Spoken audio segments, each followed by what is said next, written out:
Subscribe now and press the bell icon. Never miss an update. As you have joined this course, and I really want you to get most out of this course. And of course, you can get most out of this course by just following along with me. And for this, you should also have Dreamweaver CC installed in your PC. And you can download Adobe Dreamweaver CC from the Adobe site. You can buy this or you can get 30-day free trial. You can get the free trials from here. If you don't want to buy the Adobe Dreamweaver CC from their site, then there is another method from where you can get Adobe Dreamweaver CC. Let me show you. Search on the Google for Dreamweaver CC torrent and then hit enter, and then you will see a bunch of results from where you can download the torrent file of Adobe Dreamweaver CC and also the crack of Adobe Dreamweaver CC. You need uTorrent to download, and I hope you will download Adobe Dreamweaver CC to follow along with me. And to follow along with me, I have provided you some files. Just download these files. And that is a zip file, and you need WinRAR or 7-zip to extract this file. I'm going to extract this file here, and then you will be able to see these two folders. I have provided you assets folder, and it contains all of the files which I'll be using in designing of the website.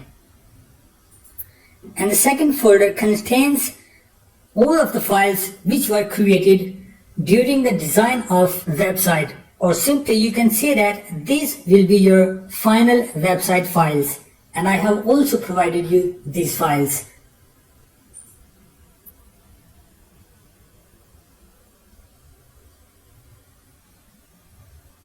Before making our first website, I'm going to show you something. Here you can see the design of a website, and the website is w3schools.com. Actually, this is a web page of a whole website. A website may contain many web pages. And now you can see the design of this web page. And actually, the base of a web page or a website is HTML and CSS. I am in the Firefox browser, and a browser can read that HTML and CSS, and then browser shows us the design resulting by the HTML and CSS. If I right click on this page, and then if I click on the view page source, then you can see some kind of coding here. And actually, this is the HTML, and this is the base of this page. But HTML gives us the design of a web page. There comes another thing, and that is the styles. If I hover over on this tutorials text, then you can see its background has been changed into white and its color has been changed into green. And this is due to the styles which has been defined in the CSS. And CSS is also written in simple plain text. Here in the HTML example, you can see an HTML code of a simple page. First of all, it is showing the doc type. And if the doc type is HTML, it means it is HTML5 version of HTML. And after that, we write all of the text between the HTML tags. This is the starting HTML tag, and this is the ending HTML tag. And between the HTML tags, there comes two things.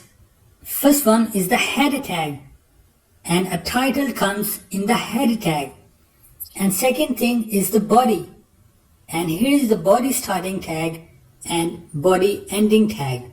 All of the content of a web page comes inside of tag. And it means to create a web page, you need to create HTML coding. But luckily, there are many tools on which you can create a website or web page. You work on the design view, and this coding is generated automatically in the code view. and Dreamweaver is one of that. And we can work on the design as well as we can work on the HTML in the Dreamweaver. Okay, so before making our first website, let's take a look at the assets folder which I have provided you. Okay, so I'm gonna open the assets folder, and here you can see some files like images and some folders. So the first folder is the Clearbox Lightbox Gallery. This is a gallery widget and we will use it in the later lectures. And the next folder is the fonts.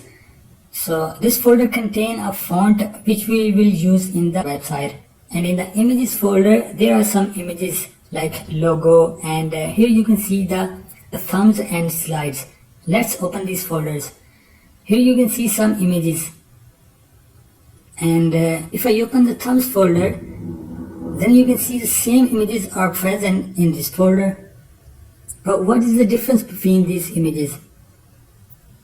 Let's take an image and watch its properties, and then the details tab, and here you can see the dimensions of the image are 72 into 72 pixels, and the same image is present in the slides folder. Here is that image, and let's watch its properties,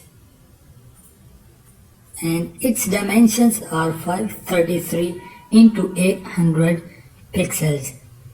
So this image is the real image, and in our gallery that this small image will act as a thumb of the real image.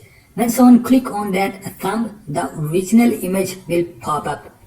If you did not get the point, do not worry. You will understand when we will use this gallery widget in our website. Okay, so here are some images. I'm gonna use these images as background of my website. So here are 4 images. I'll make 4 pages of my website and a separate image for the separate page. Okay, so next is the content file. This is a text file which contains the content of our website. As you can see, it's just the text, and we will use this text in our website. And the next is the formal PHP file. We will use it in the later lectures. Okay, so I'm going to close this asset as we are making our website from scratch. So I'm going to create a new blank folder at the desktop, and I'm going to name it as my first website. Okay, so let's open my first website folder, and here you can see that this folder is empty. So what I'm going to do is to just copy some files from the assets folder to my first website empty folder. Okay, so open up the assets folder, and here you can see the files of the assets folder. I'm going to copy the fonts, images and the formal files from assets to my first website. Okay, so I'm going to select the font and then hit the control key and click on the images to select the multiple files at the same time. I'm going to click on the format and then just right click on it and select copy and just paste in our empty folder. Okay, so I'm going to close this, my first website folder, and let's take a look at these images. I want these images to have the same dimension. Let's take a look at this image and take a look at its properties. Its dimensions are 1366 into 768 pixels. Okay, and the dimensions of this image are 1920 into 1277 pixels. So these are not the same. What I'm going to do is to make same the dimensions of the images, and I will edit these images in the next video. Okay, so in this video we will edit some images to use these images as our background. So the dimensions of these images should be the same. Let's open the assets folder, and here you can see these images. And I want the dimensions of all the images to be the same as of the second image. Let's take a look at its dimensions, and its dimensions are 1366 into 768. It is pretty standard dimensions, and this image has 16 by 9 ratio. Okay, so to do this, I'm going to open this image in Photoshop.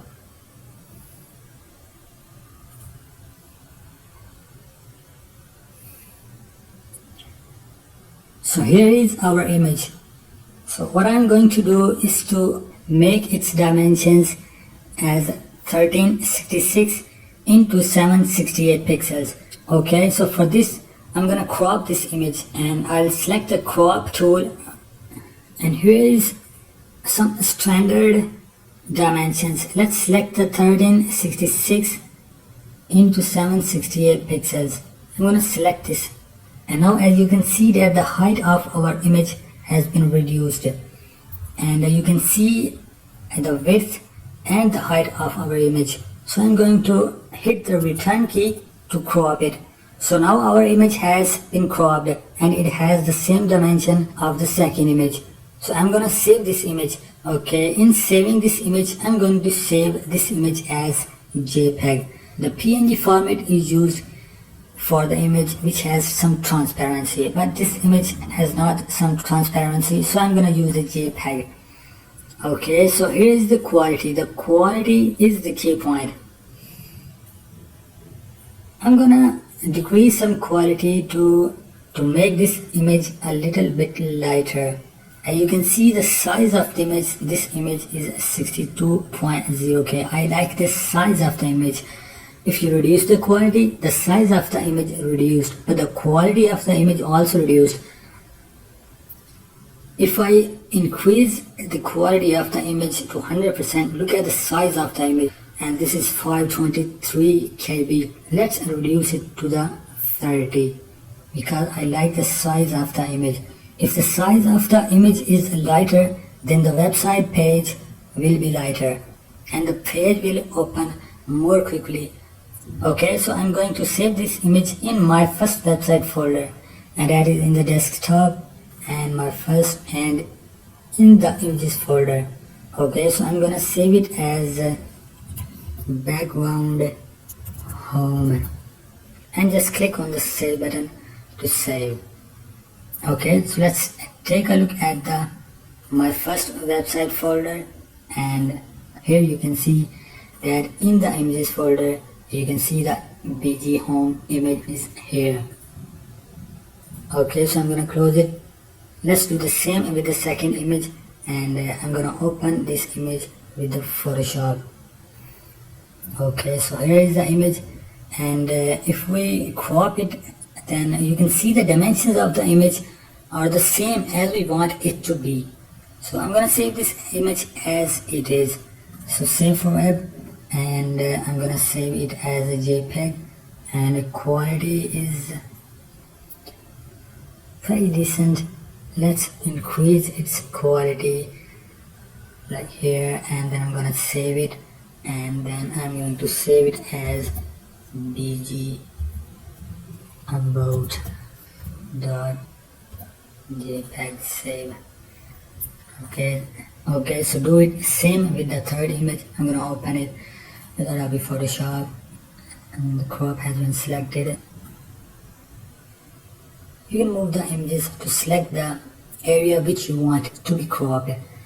Okay, so this has been selected, and hit the return key, and I'm gonna save this image as web, and let's increase its quality a little bit higher, and then I'm gonna save this image, and I'm going to save this image as BG portfolio. I'm gonna save it, and let's do the same with the fourth image. I'm gonna open this image with Photoshop, and then I'm going to choose the crop tool, and the dimensions are already been selected. I'm gonna hit the return key to crop it, and then I'm gonna save this image for web, and I'm gonna save this image as PG contact. I'm gonna save it. Okay, so let's take a look at the images which we have edited, and look at these images. All images have the same dimensions. If I click on the properties, and here is its dimension. If I click on its properties, and it has the same dimensions, and it has also the same dimensions, and this image has the same dimensions. Okay, so we have prepared our files. Now let's move on to making our first website. If you have not installed Adobe Photoshop, don't worry. Just copy the images from complete website/images to follow along with me.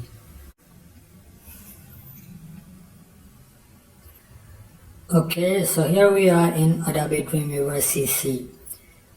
Whenever you open Adobe Dreamweaver CC, then you will see this welcome window.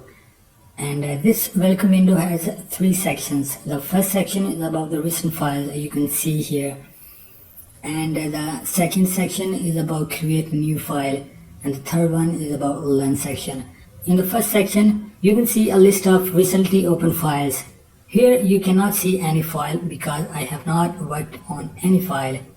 And in the second section, you can see a list of some icons like HTML, CSS, JavaScript. What you have to do is to just click on that icon and you can work on that file. What I'm going to do is to just click on HTML icon here, and this will lead me to a blank page where I can work on the HTML.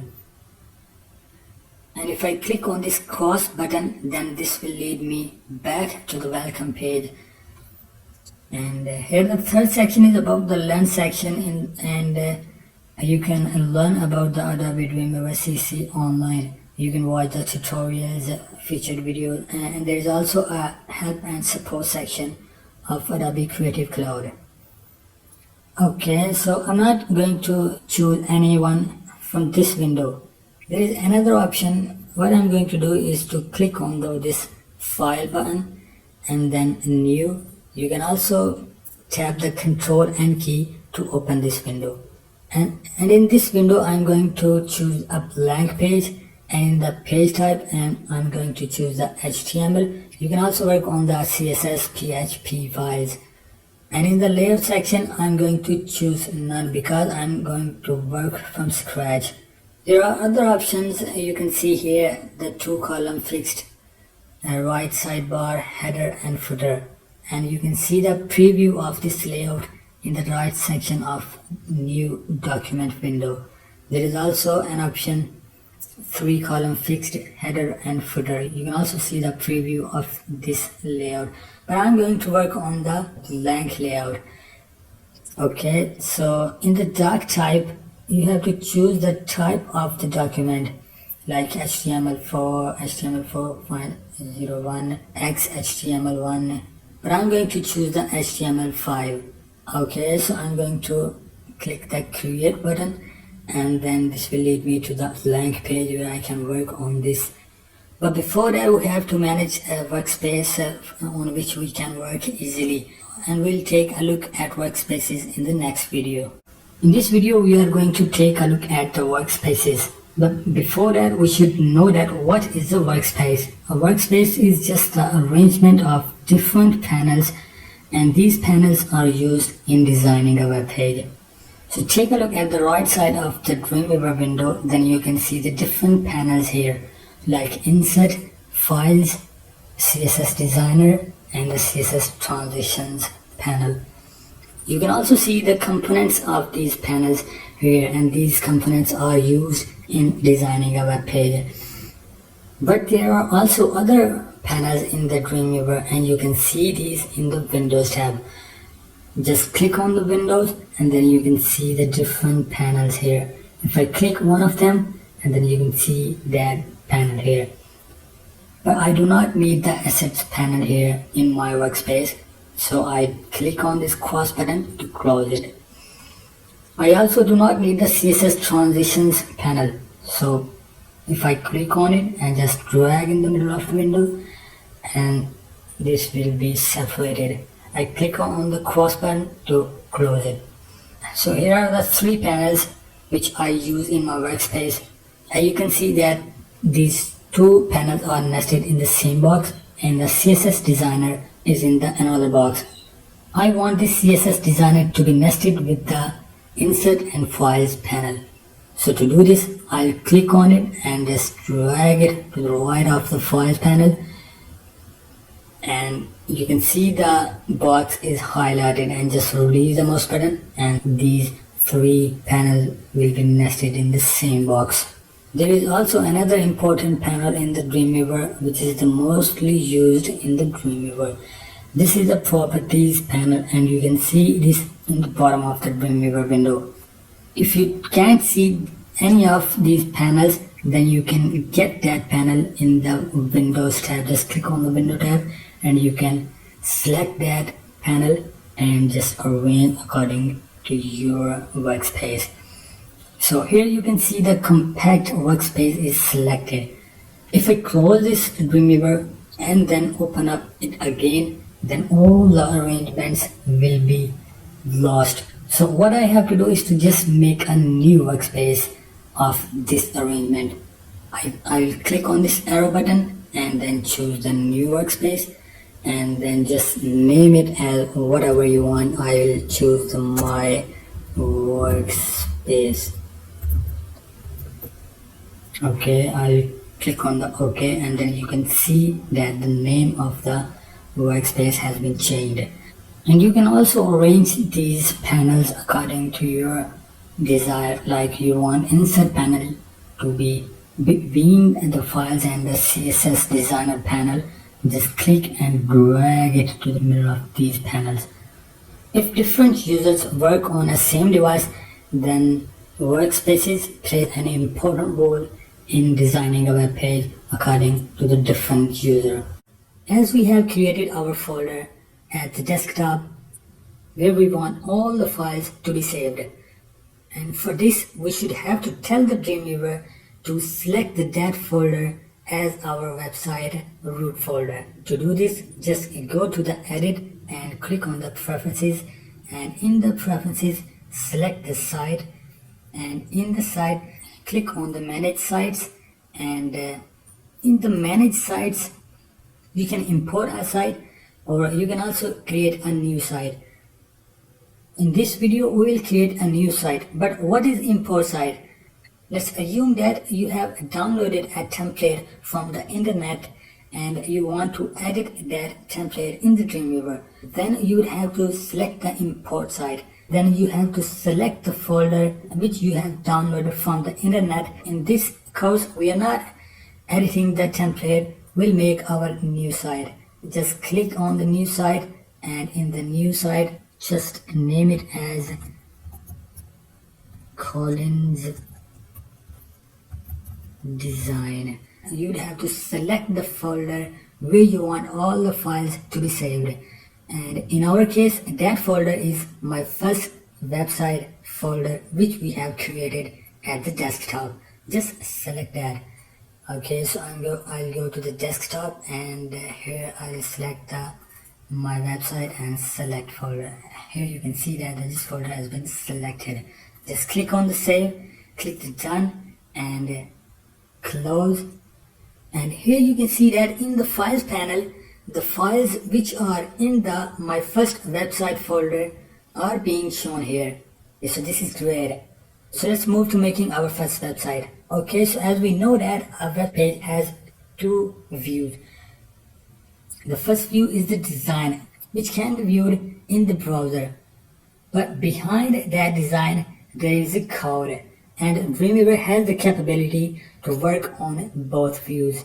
Take a look at this section. Here you can see that the code, split and design and the live tabs are being shown. Here the design tab is selected, and as you can see that this is empty. And if I click on the code view, then you can see the code behind this blank page. Here you can see that there is a head tag and a body tag.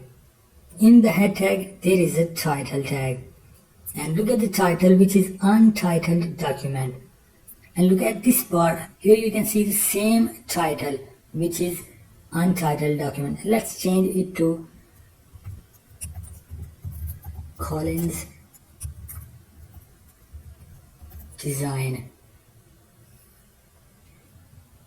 Okay, so as we have changed it, and just click on the page, and then here you can see that the title of the page has been changed.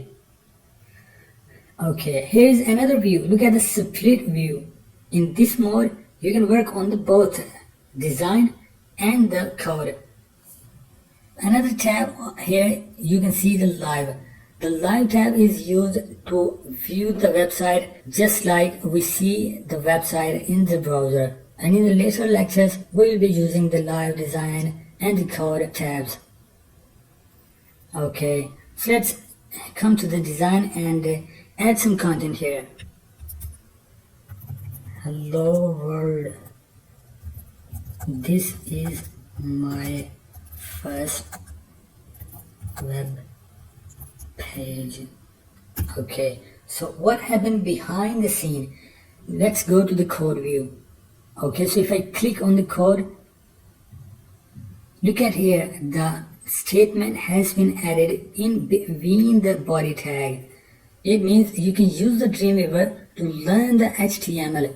Just make changes in the design view and then take a look at the code view and then watch what changes has been happened here. As we have added some content, so let's save this page. I'm gonna save it, and it will ask me that where you want this page to be saved.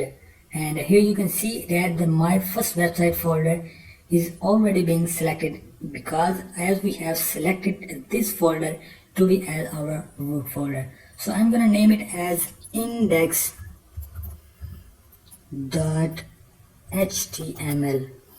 I have named it as index.html. Why index? Because index is the first web page of every website. So I'm gonna save it. Let's preview this web page in a browser. So for this, I'll click on the file and then preview in browser, and then I will select Firefox. You can also edit the browser list, like if you have installed a Google Chrome in your device, then you can also add that. Let me show you. If I click on it, and here you can see the plus and the minus sign. And if I click on the plus, then I can add another browser in the browser list. Just click on it and then just name it. I'm gonna name it as Chrome, and then you have to select the application, which is normally in the program files. Okay, so here we are in Google and Chrome and application, and here is the application of Chrome. I'm gonna select it and then select it as secondary browser. Okay, as we have added, just click apply and close.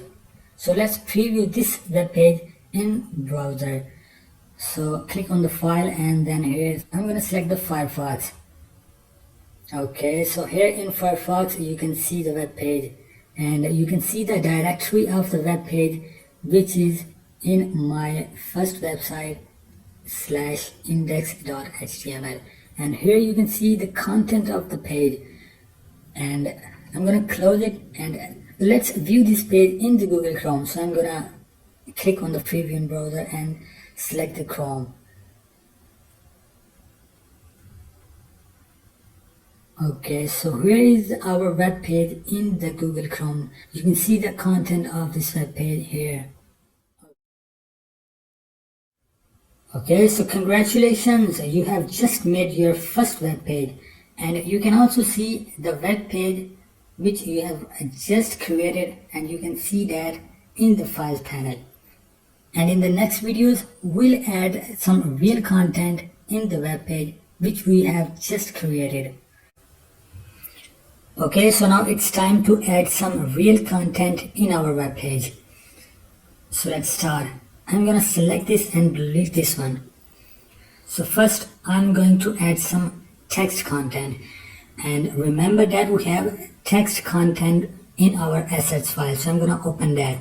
Just click on the file and select the open, and then just go to the assets folder, and there you will see this content. I'm going to select it and then open, and here you can see the all text has been added in the Dreamweaver.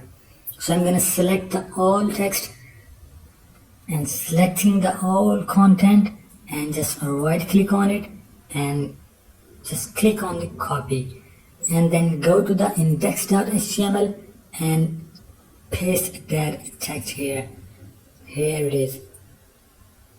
Okay, so the text has been added in our index page and I'm going to close this text file. Okay, so look at the page. It looks like a very boring and simple. So let's change it. Just go down to here and just click on the page properties and this page properties dialog box will pop up. Okay, so here you can see that the default font has been selected. So I'm going to change it as it looks very boring. So I'm going to choose this one. Okay, so I'm going to choose the size of the text and let's hit the apply button. And here you can see the changes has been happened. I'm going to increase its size to be 14. It's great. Okay, so then I'm going to change the text color to be white and the background color to be the black. Okay, let's hit the apply button and then you can see the changes. But remember, we have a background image for our page. So I'm going to select that. Just click on the browse and then you are in your assets folder. Just go to the my first website and then just go to the images and select the home background home image. Okay, so just click on the apply and then here you are. You can see the changes has been happened there. Okay, so I'm gonna close it. Now let's edit our text content. So I'm gonna select this one and then hit the delete button and I want this text to be the heading of my page. So for this, just click on the format which is selected as paragraph. Just click on it and then select the heading one. And here it is. The size of the text has been increased and is selected as heading one. But what happened behind the scene? Just look at the code view. I just click on the code and here you can see that this line is surrounded by the heading 1 tag. Okay, let's come to the design. I want this text to be my heading 2. I'm gonna select it and then choose the heading 2. Okay, so I also want this to be my heading 2. I also want this to be my heading 2. Okay, I'm gonna choose this one and select the heading 2. I'm gonna choose this one to be my heading 3. Now let's move down. Okay, look at this. I want this to be my list.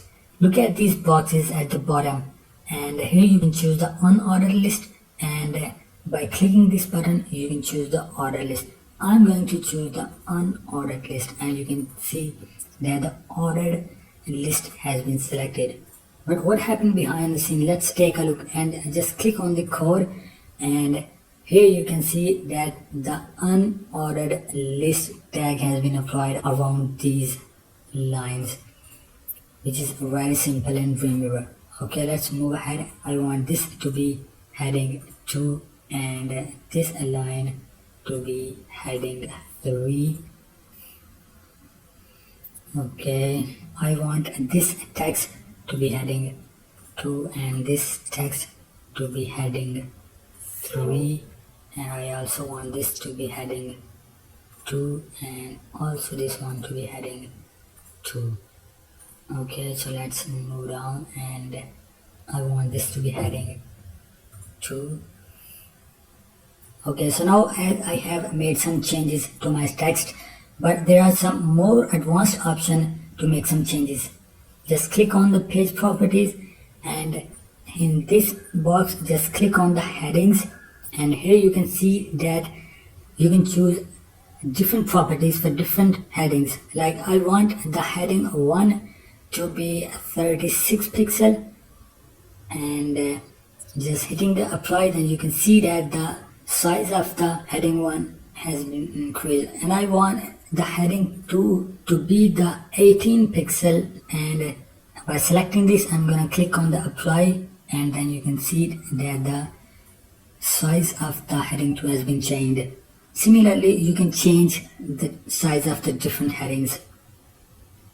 Okay, so I'm gonna click on OK. So now as we have added some text content and customized it according to our desire, let's save this page and preview this page in browser.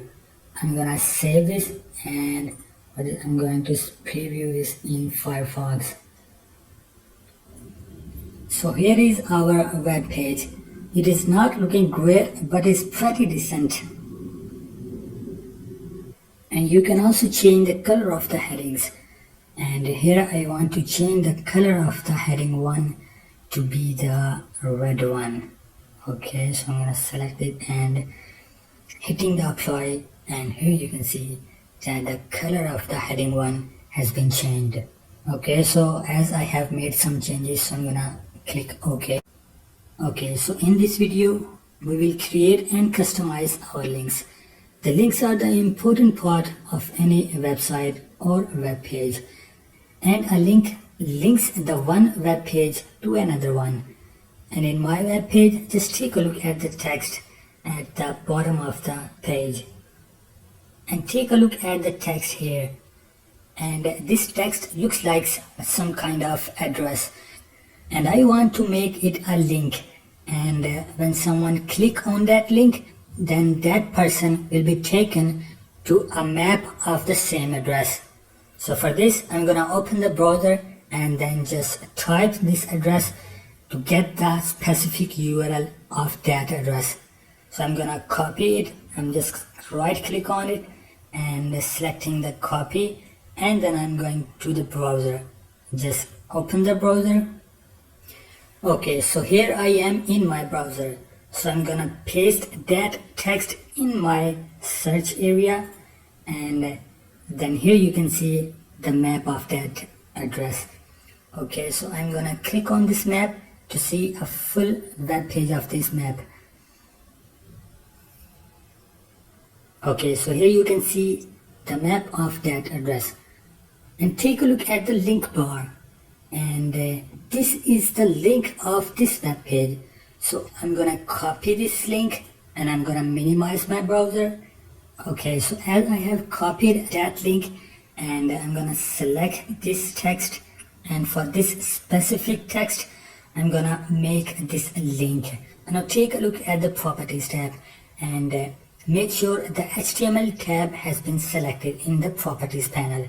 And in the properties panel, come to the link bar and then just right click on it, and then just choose the paste, and then just hit the return key, and here you can see that the color of the text has been changed, and now it is indicating that it is a link. So also take a look at this text at collinsdesign@gmail.com. So this is an email, and I also want this text to be a link of that email. Means when someone click on this text, and that person will be taken to his default email application. So I'm gonna select this text, and in the link bar I'm gonna type here mail to, and then colon, and then type here the original email address. Look at the text. I have changed the text, like I have changed the add symbol to an add text and the dot into a dot word. This is just to prevent the spamming on the internet. But in the link bar, you have to enter the right email address. So I'm gonna write here the original email, like collinsdesign@gmail.com. And take a look at the more options here. You can choose the file linking to this text, but I am gonna select the email. So okay, so I have done. Just hit the return key and look at the text, and its color has also been changed. Okay, so at this stage I also want to show you the great option in the Dreamweaver, and that is the live view. Okay, so take a look at this area, and here is a live view. A live view is just a view which is same as in the browser. It means you do not need every time to view this web page in a browser. So I'm going to view this page in a live view. But before that, I'm going to save this page. So I'm going to select the file and save this web page, and I'm going to select the live view. Okay, so here you can see the web page in the live view. And you can also see the text here which we have created into link, and the color of the text has been changed. Okay, so as we have created link, now it's time to customize our links. Means to change the color of our links. So I'm gonna close the live view, just clicking on the live button, and in the properties panel, just click on the page properties. And in the page properties, clicking on the link options, and here you can see the options of the link. You can change the font and the size of the link, but I'm not going to do that. I'm going to change the color of the link. So in the link color, I'm going to select the red color, and the next option is the rollover links color, and I want this to be the white color. So I have selected that, and the next option is the visited link. The visited link is that link which has been visited. It means that someone has already clicked and viewed that page. I'm also going to change this color to be the darker red. And the next option is the active links. And I'm going to change the color of the active link to be some darker yellow. The active links color is the color of the link. When someone click on that, the color of that link changes. Okay, so I have made some changes. I'm gonna apply it, and the next option is the underline style. So I want the link to be underlined when it is rollovered.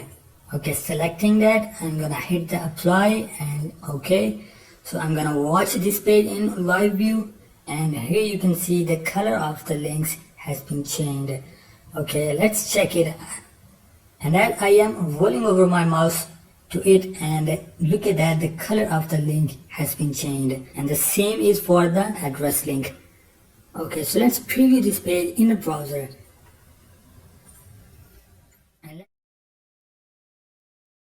I'm gonna select the Firefox, and here you can see our right page and also the links which we have created. Look at the colors are being changed. And if I select it, look at the link selecting color. It's working. And now let's check the email link. If I click on it, and it will ask me that how would you like to process this section. You can select the mail, Microsoft Office, Outlook.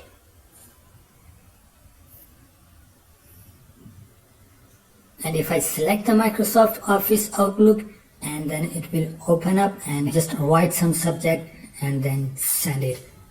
Okay, so I'm gonna close it, and then let's check out the address link. If I click on it, and then here you can see that the map address has been opened. Another option in the Dreamweaver I want to show you is the link target.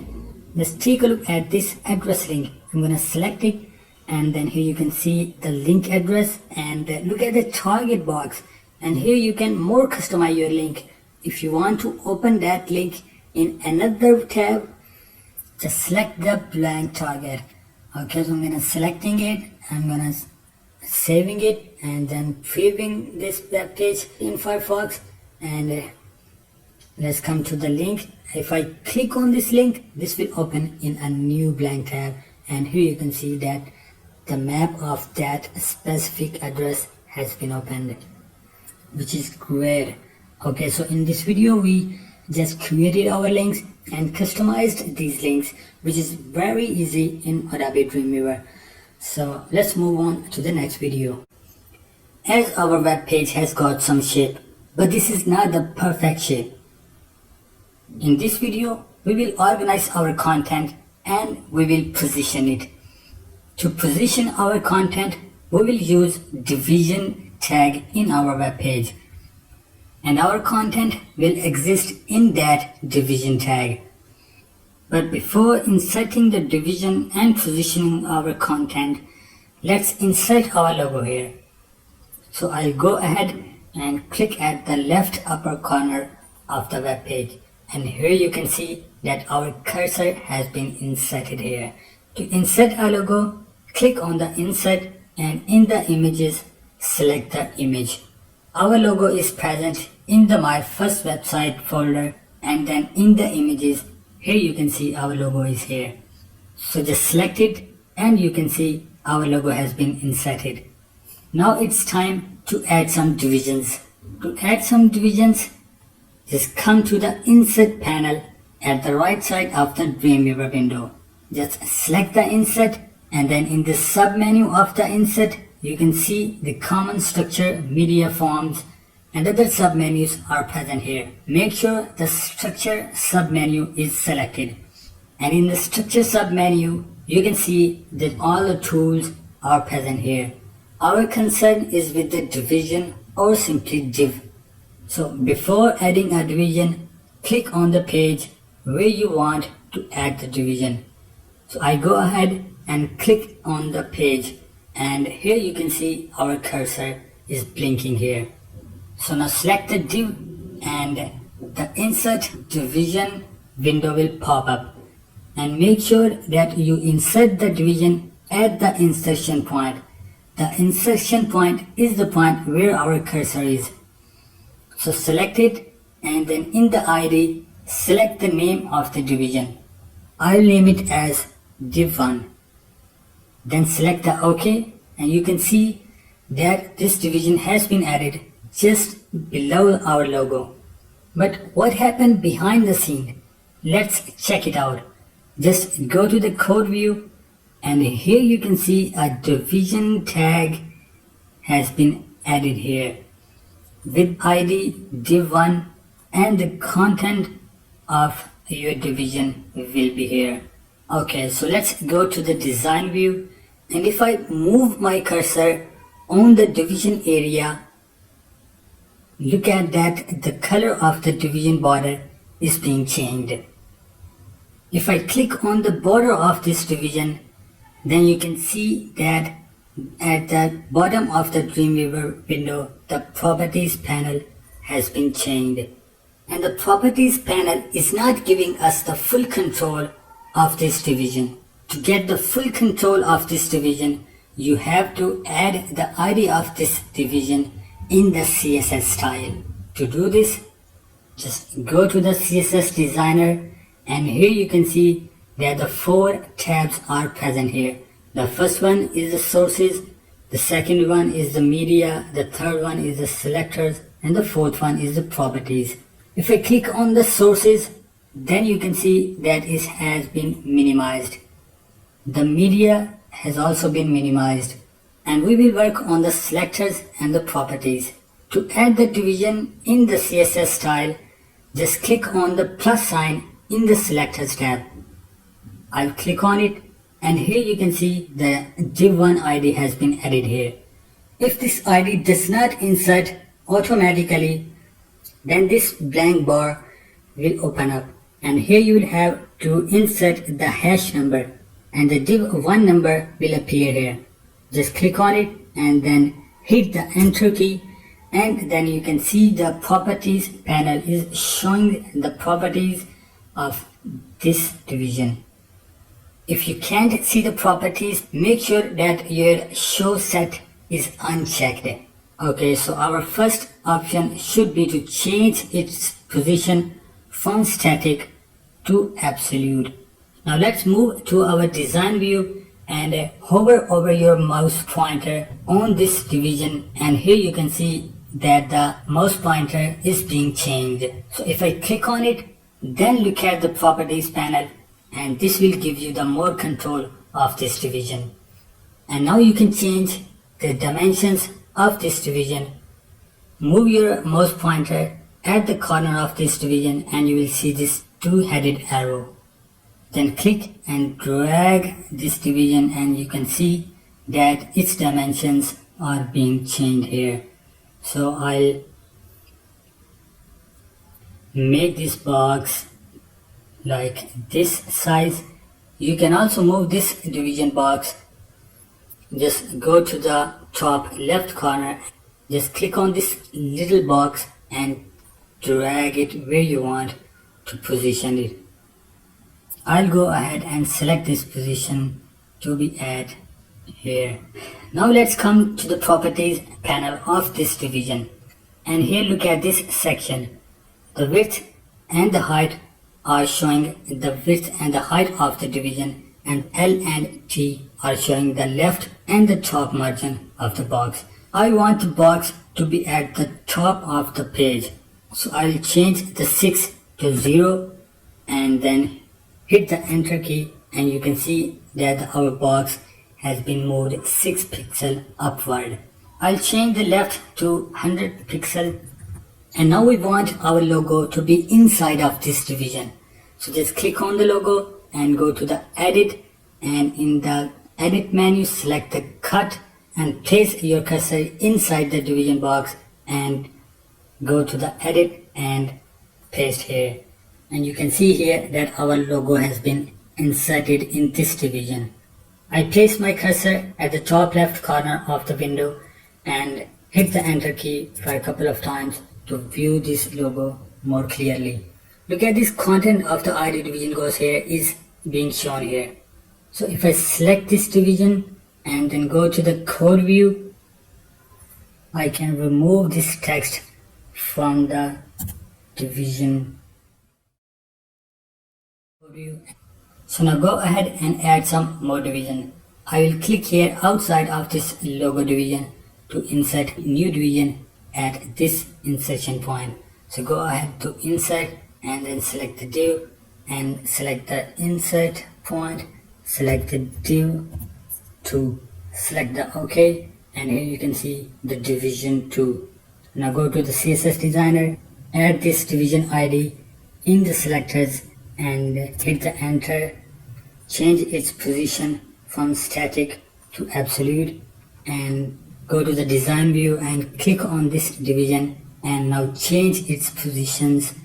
I want this division to be my navigation bar, and I'll change the position of this division to be at here and remove the content of this division and insert here our content. As this is our navigation bar, so this will contain a home, about,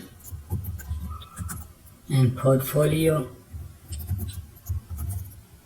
and the contact.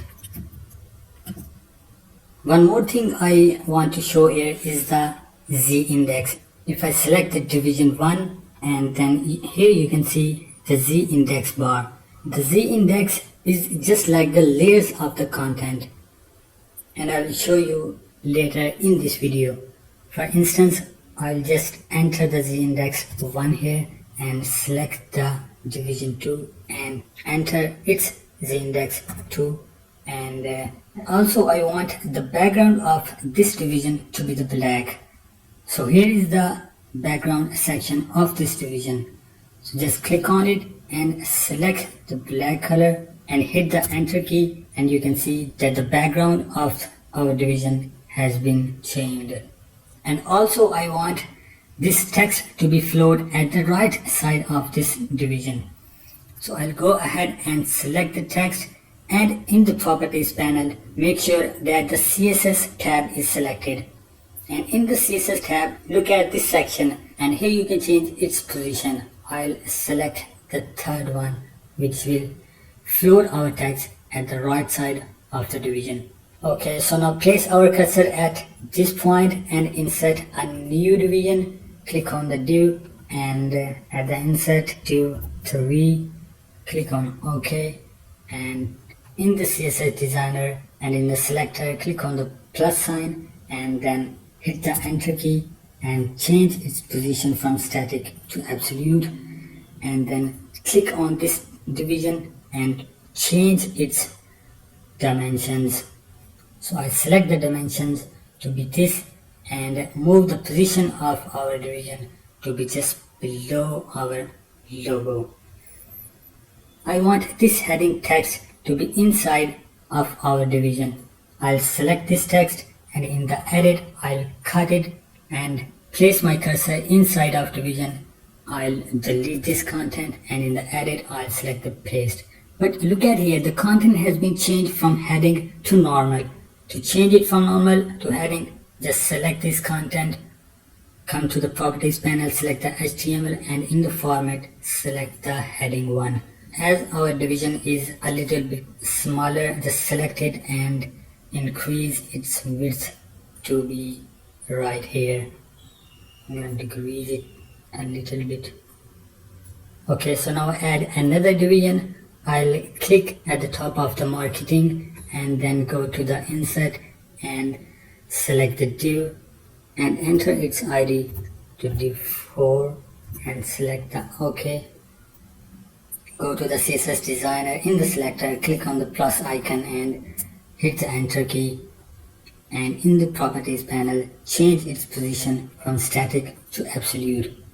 Now click on this, and now you can have more control on this division.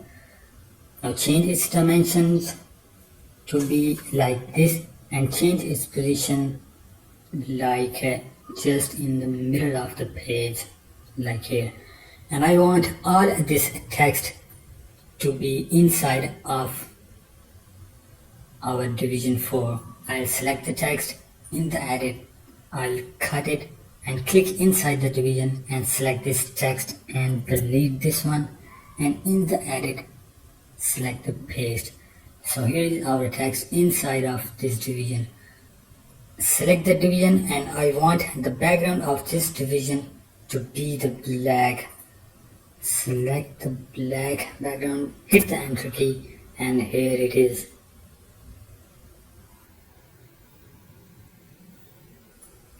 Take a look at the division 4, and the background color is not behind of all our text. This is because of the height of the division 4, and this is 264 pixel.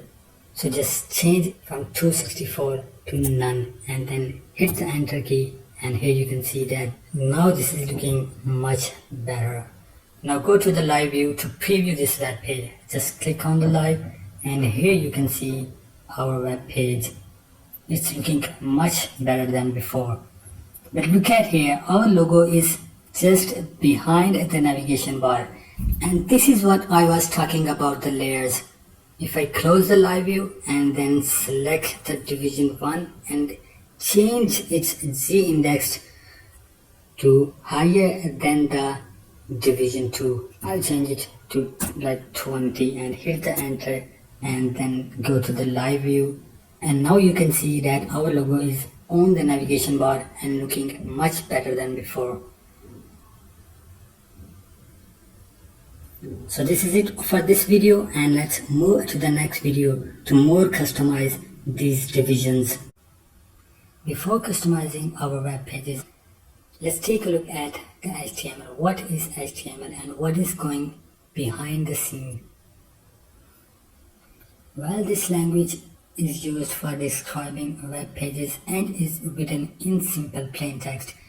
And that text is surrounded by some markup tags, and these tags come inside of angle brackets. Let's take an example of title tag, and here the title tag has been applied across the my web page, and this my web page title will be shown at the top of the browser. Let's take a look at some common tags of the HTML. Its title and the heading, and the heading comes in 6 levels. Heading 1 to heading 6, and there comes a paragraph text, and sometimes we need to convert a text into a link, and for this a href tag is used. And there is also another tag which is image source. This is used for the inserting images. Some more tags are introduced in HTML5, and these tags are much descriptive. Instead of using some divisions IDs, we can use HTML5 tags for some divisions ID. Like we can use header, navigation, section, footer, video, audio, and the browser can read them also. Now take a look at HTML document structure. An HTML document is structured into 3 parts. The first part is the document type, and the HTML doc type is used for the HTML5 document. And the second part is the head. A head is a non-visual content, means this is not shown in the browser.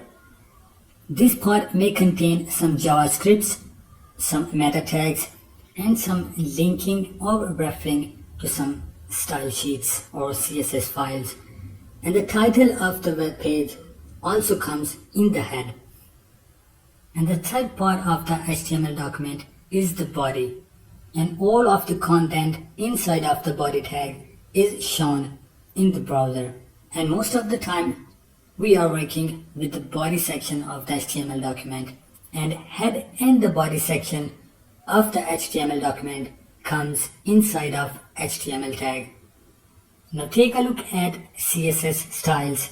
A CSS style consists of a selector and a declaration. Here in this example you can see that a paragraph tag is used as a selector, and in this selector two declarations has been defined, and these declarations telling the browser to use the red color and the Arial font for the paragraph tag. And wherever we will use this paragraph tag, these declarations will be applied. Like if you see this paragraph we have applied, and this will change into a red color and Arial font text. Now let's move on to Dreamweaver to apply some changes in our web page. Okay, so now here we are in Dreamweaver. Let's apply some changes in our document according to HTML5. So let's come to the CSS Designer tab, and in the sources select the style. And here you can see all the tags and the IDs which we have used in our document. These 4 divisions can be shown here, and the body heading tags are being shown here. Okay, so now let's move to apply some changes. So first click on this division 1 box. If you click on this and look at the properties panel, these are the properties of the image, not of the division. And in the image I also want to show you something, and look at this alternative bar. Here you can add some alternative text of the image. This text is used in search engine optimization, and I want this text to be Collins design. Okay, so now let's come to the division 1. Whenever you want to select the division, make sure that your mouse pointer should be changed like this. Now click on that division, and then you can see the properties of that division in the properties panel. And now look at the ID of the division. This is not more descriptive. I want to change it from division 1 to say logo. This is more descriptive, and hit the enter key to apply changes. Now let's come to the division 2. If I select this division, and you can see the properties of this division. As this division is our navigation bar, so why not use the navigation tag of HTML5 document. Let's come to the split view of this web page, and in the split view you can see the ID of this division is selected as division 2, but I want this to be as navigation or nav. So for this I'm gonna click on this button here. So right click on it, and in the quick tag editor you select the text, and I want it to be changed as nav, and you can see the nav tag has been highlighted. Just hit the enter key and then complete, and hit the enter key, and here you can see that instead of using a division, this text has been surrounded in the nav tag. But look at the design view. This is not as we want it to be. What happened there? As you can see in the split mode that this text is using the styles of the nav, but we did not have defined any styles to the nav tag. We have defined styles to the div 2. Let's come to the CSS designer and select the styles, and here you can see the div 2. Look at that, div 1 has been changed into logo. Let's change this div 2 into nav. Just double click on it and then change it to nav. And now these styles will be assigned to the nav tag as we have changed its name. So just hit the enter key and here you can see that these changes has been applied. Similarly comes to the division 3, just select it and change it from division 3 to header. I want this to be the header.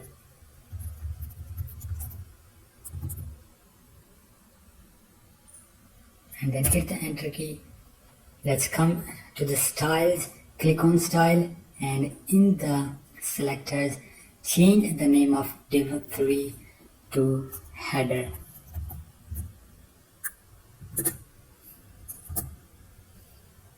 Now do the same with the 4th division, just select it and change its name from division 4 to section. I can also change it within the code, but the quick tag editor gives me the ability to change the ending tags also. So I hit the enter key and now go to the styles and in the styles change the name of this division 4 to section. Hit the enter key and here you can see the changes. Now let's come to the design view and here you can see that the design of the page is same, but in the HTML it is more descriptive as browsers can read these tags like nav, header and section. Before diving further into Adobe Dreamweaver, let's talk about CSS or cascading style sheets. Well, style sheets allow you to work with the visual aspects of your HTML document. And a CSS file is a style sheet language used to describe the design of the HTML document. And CSS also gives you the control of all visual effects of the content. A CSS file can be internal or external. In the internal, the CSS rules are applied within the HTML document, and these rules are defined in the head tag of the HTML document. But remember, we can also use the CSS file as separate, and then we refer or link that HTML file in the head tag of the HTML document. We make some changes in the CSS file and these changes are applied in the HTML document. And the advantage of separate CSS file is that we can link multiple pages with a single CSS file. And if we make a change in the CSS file, that change will be applied to all the HTML documents. And using a separate CSS file is more consistent than using an internal CSS. Also, this will have a small file size, as a single CSS file is relating to all the documents, so the website size will be smaller. Let's take a look at the construction of the CSS rule. A CSS rule is consist of two parts, a selector and declarations. A selector may be a tag or a custom division ID. And the declarations are properties of the selector. These declarations tell the selector to apply this style to that tag or ID. And whenever that selector is used, these declarations will be applied. For example, here we have a paragraph tag as a selector, and the declarations tell the selector to change the color and the font of the paragraph tag. Means if we apply this tag around any text, then these declarations will be applied on that text and the color and the font of that text will be changed. And wherever this paragraph tag is used, there these declarations will be applied. And in Dreamweaver, we can work on CSS files very easily. Now let's move on to the Dreamweaver to work on the CSS. Now let's dive into Dreamweaver to play with CSS. Whenever it comes to work on CSS, the Adobe Dreamweaver application provides you the best ever platform to work on CSS. In fact, Dreamweaver CC provides you the more advanced CSS designer panel. Before working on CSS, let me show you something about CSS. Let's go to the code view, and here you can see at the top of the coding, you can see a style tag is starting here. and the style tag ends up here. And between this style tag, there are some selectors and declarators. Like take an example of this body. The body is a selector here and its declarations are defined between this body selector. Now let's take a look at our section selector. So here is our section selector. We have defined some declarations in this selector, and the declarations are its position should be absolute, the width is 524 pixel, and the left margin is 421 pixel, and the top margin is 254 pixel, and the background color is black. This is the hex code of the black color.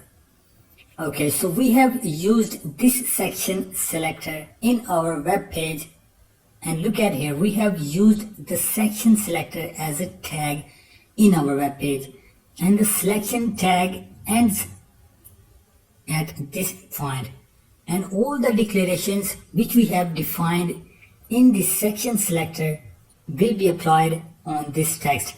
Let's go to the design view, and here you can see our section. The background color of our section is black, and its width is 524 pixel, and its left margin is 421 pixel, and the top margin is 254 pixel. So all the declarations are being applied at this section. So now let's more stylize our web page using the CSS. And in this video, I will drop the shadow of this text, and I will change the section background from full black to some transparency. And also I will add some roundness at the corner of the section.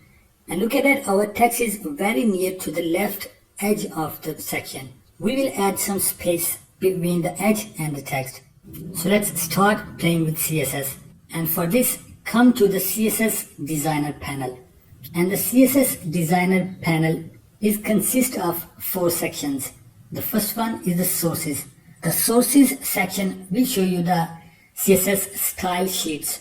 Like we can see, a style tag is being shown here. The sources section will also show you some CSS files which are linked our web page. But in our web page, we have not linked any CSS file, and only the CSS tag is being shown here. And the next section is the media. And look at the selectors section. You can increase the area of the selectors section.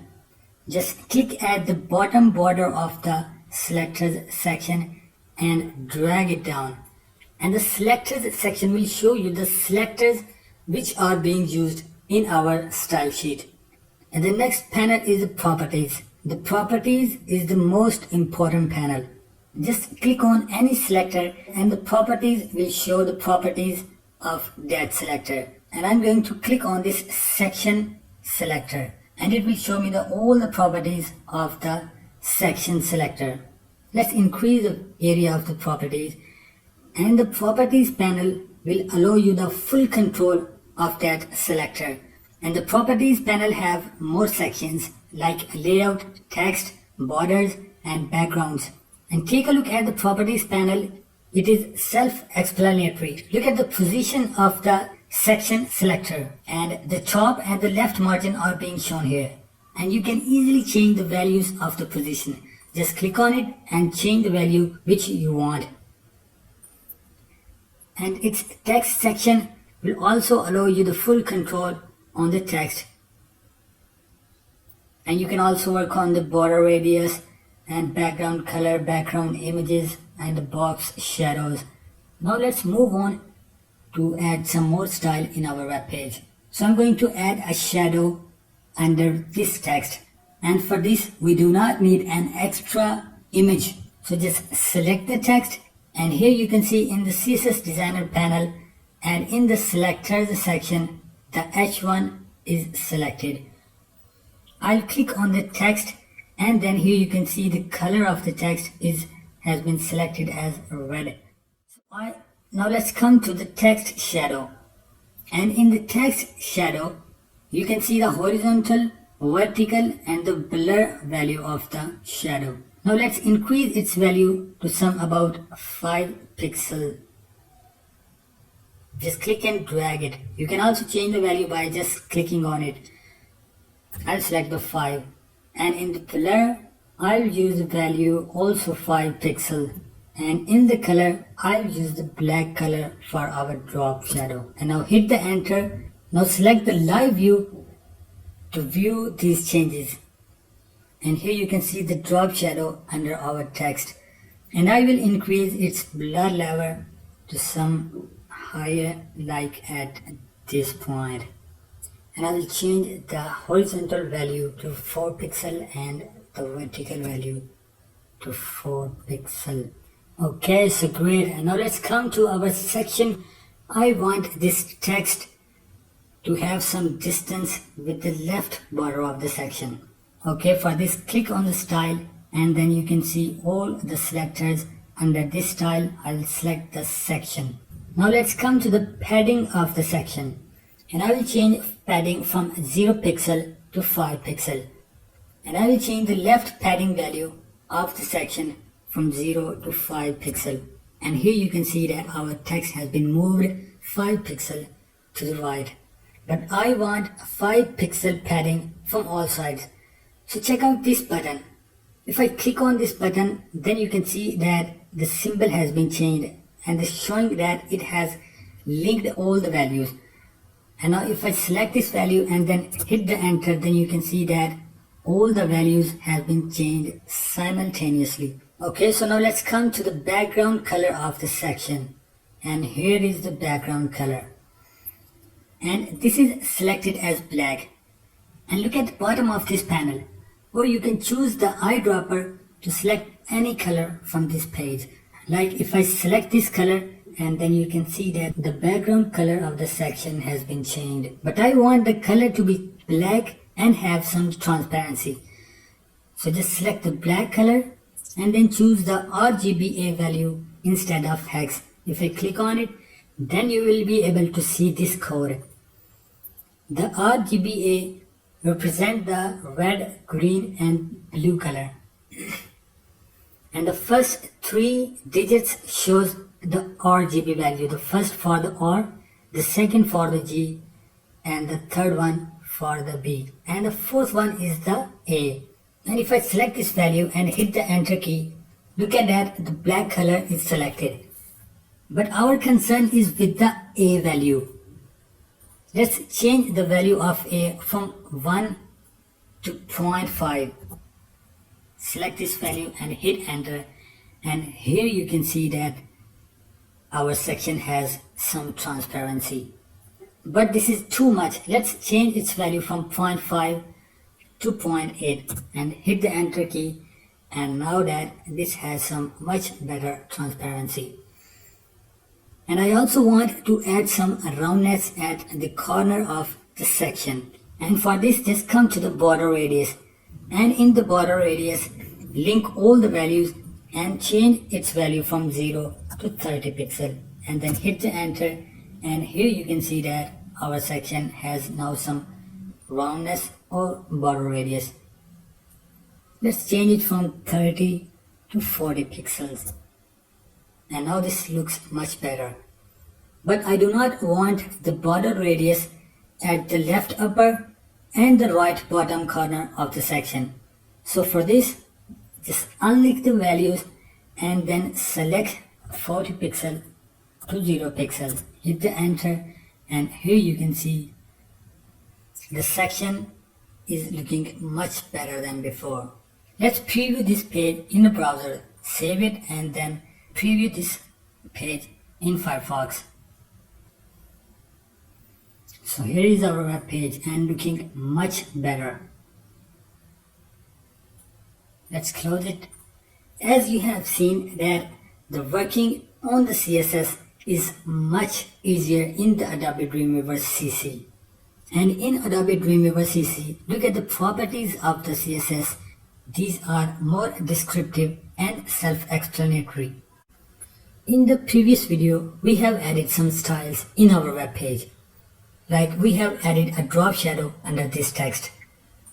But I want to go beyond of this. I want the text intellectually elegant to be more stylized. And for this, I will use a web font. And look at the text. This simple font does not suit these words.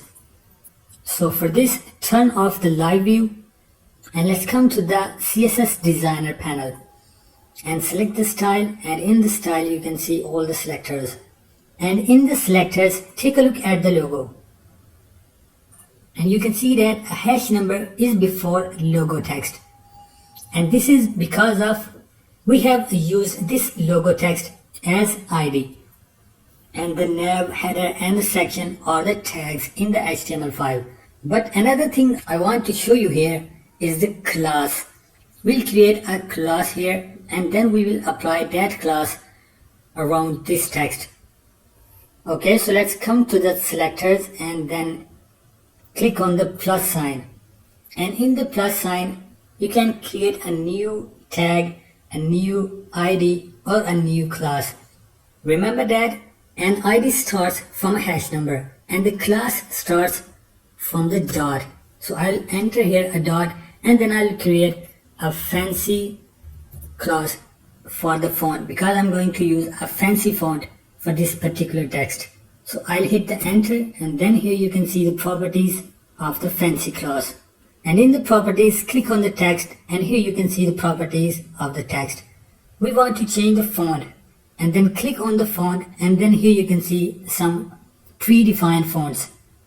But I don't need these fonts. I will add a new web font. So select the manage fonts and here you can see some fonts which are present in my device. But I'm not going to use these fonts because these fonts may not be present in someone else's device. So I will go to the local web fonts. And in the local web fonts, you have to select the font. And you can see here some formats of the font. The mostly used format is the TTF or True Type font. And I have provided you all the files. Let's open the WOFF font type. So I'll click the browse and here in my first website, in the fonts, and here you can see the WOFF font file format, which I have provided you. Just select it and all other formats will be automatically selected because I have also provided you the other files. And then check this button and add this font and then click the done. And now let's come to the properties of the fancy class, and in the font family just select the font which we have recently added. And I will select it and this font has been declared in the fancy class. But I have not applied this class around this particular text. So I'll choose this text and in the properties panel at the bottom of the Dreamweaver window, make sure the CSS tab is selected and in the targeted rule, here you can see the fancy class and this should be here. Just select it and you may have noticed that the font style have changed. But this is not the original font. Let's go to the live view and here you can see the original font which is looking great. But it looks like that the font size is small. So we can change that. Just come to the selector and select the fancy and in the properties panel and here you can see the font size property. Just change it to pixels and then increase the pixel size to be like here. And I also want the color of the whole text to be white, and for this select the heading 1 tag in the selectors and change the color from red to white. Hit the enter key and here it is. Now let's turn off the live view, select this text and go to the code view, and here it is in the heading tag. The fancy class has been applied across this text. Another important part of a web design is its flexibility. Flexibility is the response of the web page with respect to the browser window. As we have created our page, let's preview this page in a browser. So click on the file and preview this in Firefox. So here is the layout of our web page, which is looking great. If I shrink the browser window, then you can see that our content has been hid. and any user who is viewing this web page will have to scroll this page to view full content of the page. Means if someone viewed this page in iPad, then he would have to scroll this page to view in his iPad. But we can change the layout of the page from static to responsive and flexible. Let's come to the Dreamweaver. I close it and then select this nav bar. If I select it, then in the properties panel below the window, you can see its width and height and also the left and the top margin. You can see that its left margin is fixed and that is 52 pixels. Instead of using fixed margin, why not use a percentage? Let's change it from 52 pixels to 5% and then hit enter, and also change its width from 970 pixels fixed to 90%. Hit the enter and then save this page and preview this page in browser. Now if I change the browser window, then you can see that our navbar is responding with the browser window. And whatever the browser size is, the navbar will be 5% ahead from the left side and its total width will be 90%. Great. Now let's come to the Dreamweaver. I also want this logo and this text to be respond with the browser window. Let's select this logo and then change its left margin from 100 pixel to 5% and then hit enter. Also select this header and also change its left margin from 99 pixel to 5%. Hit the enter and then save this page and then preview this page in browser.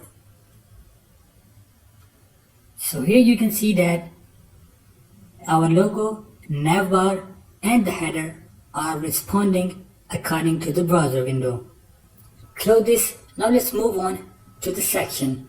I'll select it. Let's change its width from 524 pixels to 60% of the browser window.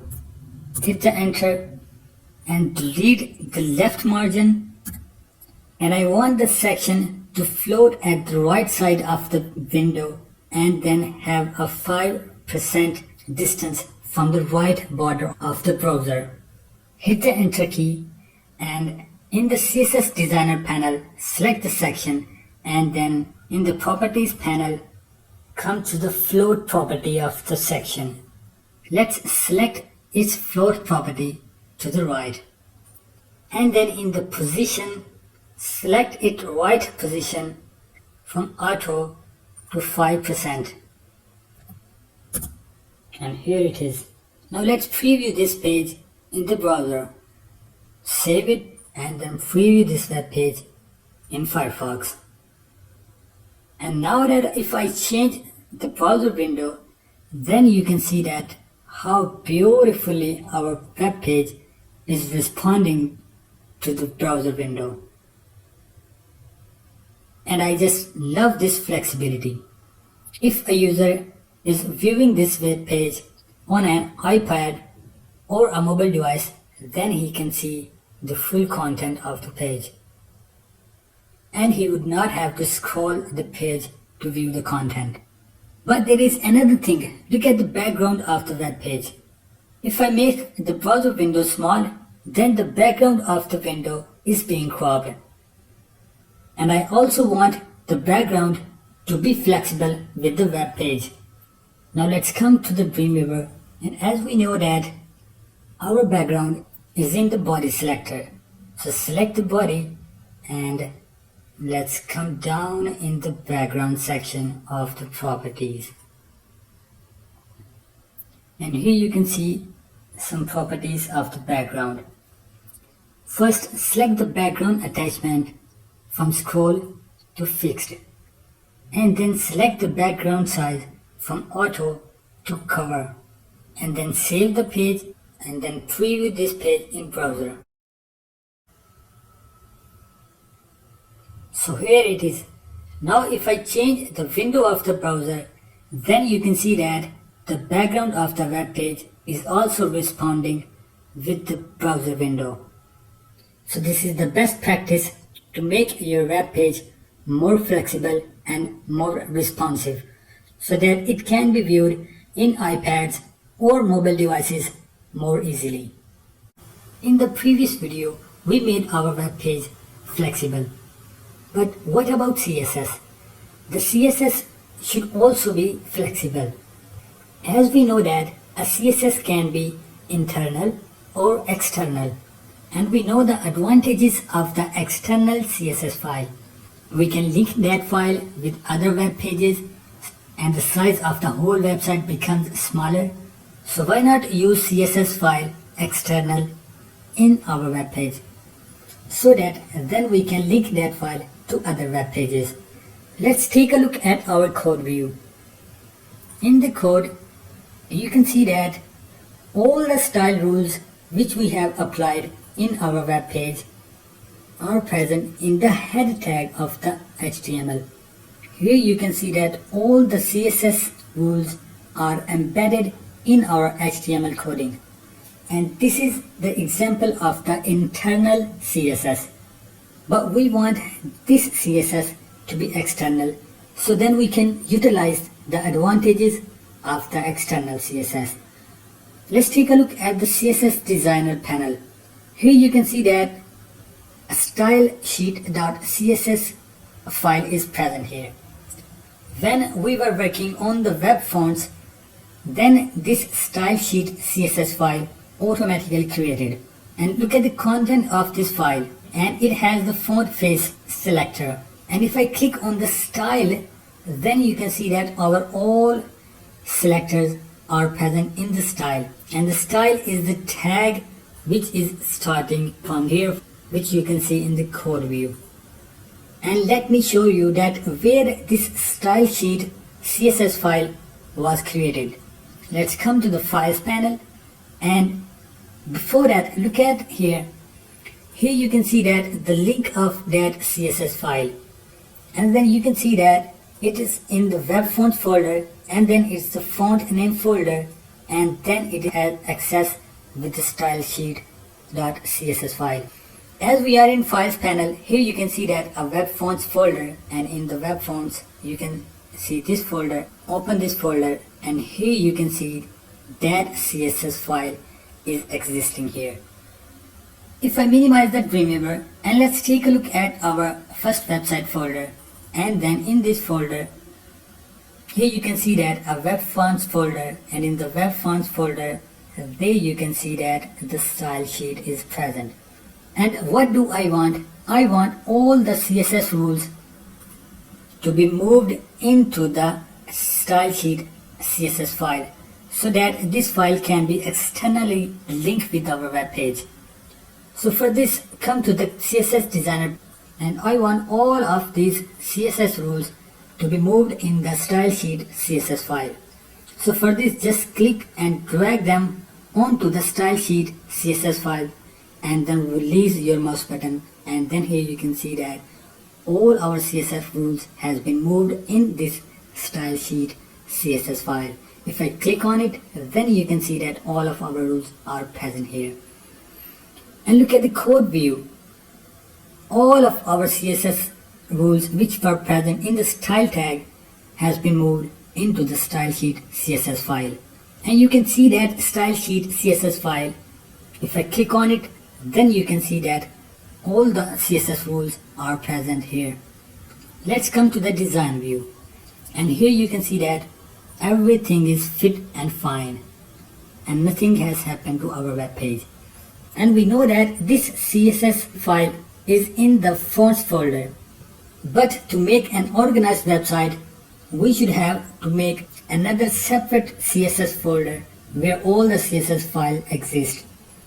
Let's come to the files panel, and here you can see that our style sheet CSS file exists in the fonts folder. Just right click on it, and in the edit, select cut and minimize these folders, and click on the site folder, and just right click and create a new folder here. Just name it as CSS. Hit the enter key and just right click on the folder and in the edit select the paste. And a dialog box will pop up and will ask you to update the links with other files, and just select here. And now you can see that our CSS file is in a separate folder, and we can use this single CSS file with multiple pages. And also take a look at the code view, and here you can see that our CSS file link has been updated automatically. As we have separated CSS file, now let's take a look at my first website folder at the desktop. And here you can see that our CSS file is present in the CSS folder. So this is well organized website, and we have separate CSS file which we can use with the multiple pages. It's becoming more and more important to have different user interface across different screen sizes, even on different devices like tablets or mobile device. As our web page is responsive and it can respond on any screen size, even on any device. To check that, we can go to File and then Preview in browser, and then by changing the browser window. But there is another method within the Dreamweaver, turning on the live view, and then you can customize the design view by just clicking and dragging it. And take a look at the dimensions of this window. You can see these dimensions right here. As our web page is responding to any dimensions. But there is another method to check this. Take a look at this section here. Here you can see three icons. The first one is the desktop, and the second one is the tablet, and the third one is the mobile size. If I click on the desktop icon, you can see our web page in a desktop. This is just like we are viewing our web page on a desktop. And if I click on the tablet size, then it means we are previewing our web page in a tablet screen size. And if I click on the mobile size, then we can preview this web page just like we view this page in a mobile device. And as you can see that our web page is looking great on different screen sizes. To turn off this desktop view, just click on it again. And now we are in our basic design view. Let's view this web page again across different screen sizes and analyze our content. If I click on desktop view, our web page is looking great. If I click on the tablet view, again our web page responds to that screen size and looking good. But if I click on the mobile size, then take a look at the web page. First, take a look at the header or this text. This text is being cut off and I need to scroll to view the full text. And the second one is the section. The section is taking the 60% of this window. And this will be very small on a mobile device. And this is why our web page is not looking great on mobile device. And for this, we will create a mobile version of this web page or website. And for this, we will create a media query. That media query will query the device, even the browser window, and then that will display a different layout of our web page. Let's turn off the mobile view, and now we are going to create a mobile version of this web page. And for this, we need a different style sheet, and that style sheet will contain those properties which we want to be changed in the mobile view One more thing I want to show you here is the dimensions of different screens. Look at here, the desktop size width is 1000 pixels and the tablet size window is 768 by 1024 pixel. And for the mobile size, the dimensions are 480 into 800 pixels. Moreover, you can view this page in different screen sizes. Even you can edit the screen sizes which are been set for the tablet or mobile device. Let's move ahead and create a new CSS file for the mobile version of our web page or website. And for this, go to the sources and here you can see the plus icon. And to create a new CSS file, just click on the plus icon and you can see the different options here. Here you can attach an existing CSS file or you can create a new CSS file. I will go ahead and create a new CSS file. So selecting that, and then you will see this box. Here first you have to choose the directory of the new CSS file. Means where do you want to save that CSS file. And to choose that, click on the browse and then here you can see that we are in our CSS folder which is in our My First Website folder or our website root folder. If you are not here and want to go to the site root folder, just click on this site root. If I click on it, then you can see that we are here in My First Website folder and here is the CSS folder which we have created. Just select that and we want to create a new CSS file in this directory. Then select the name for it. I will choose mobile.css. Then click on the save.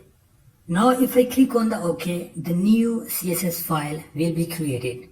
But that CSS file will be simple just like as we have stylesheet.css file. As you can see here, we want this CSS file for the mobile version of our website. And for this, you have to set the condition for the CSS. Just click on it and then in the conditions options, you can see different conditions. And for our web page, I will select the maximum width. Select that and then you have to put the maximum width of the window. Let's choose it 768. Why I choose maximum width? I am covering the two devices, mobile and the tablet. Means this CSS will work on the mobile and tablet because we know that our mobile and the tablets comes under 768 pixels width. If you could not understand, don't worry. You will understand when I will apply some changes in this CSS file. So selecting the 768 pixels, click on the OK. And now here you can see that in our CSS designer panel and in the sources, two different style sheets. The first one is the style sheet, which is our main CSS file.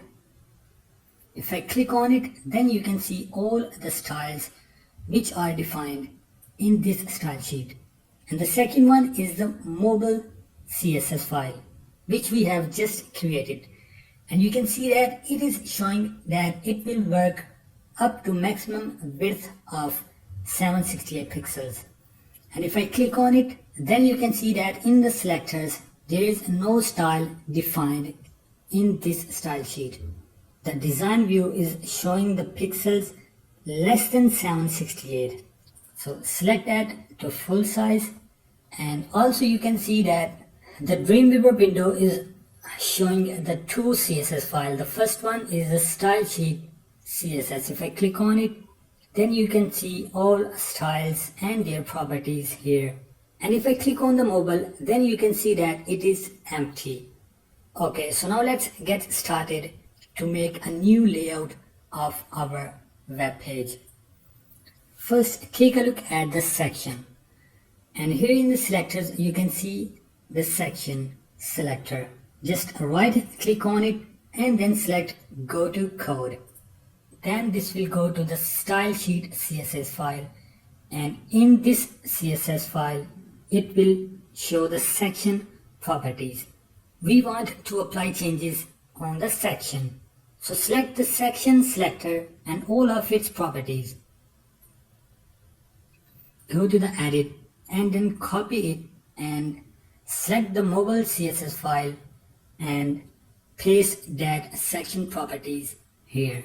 Now for the mobile version of our web page, first I want to change the width of the section to be 90%.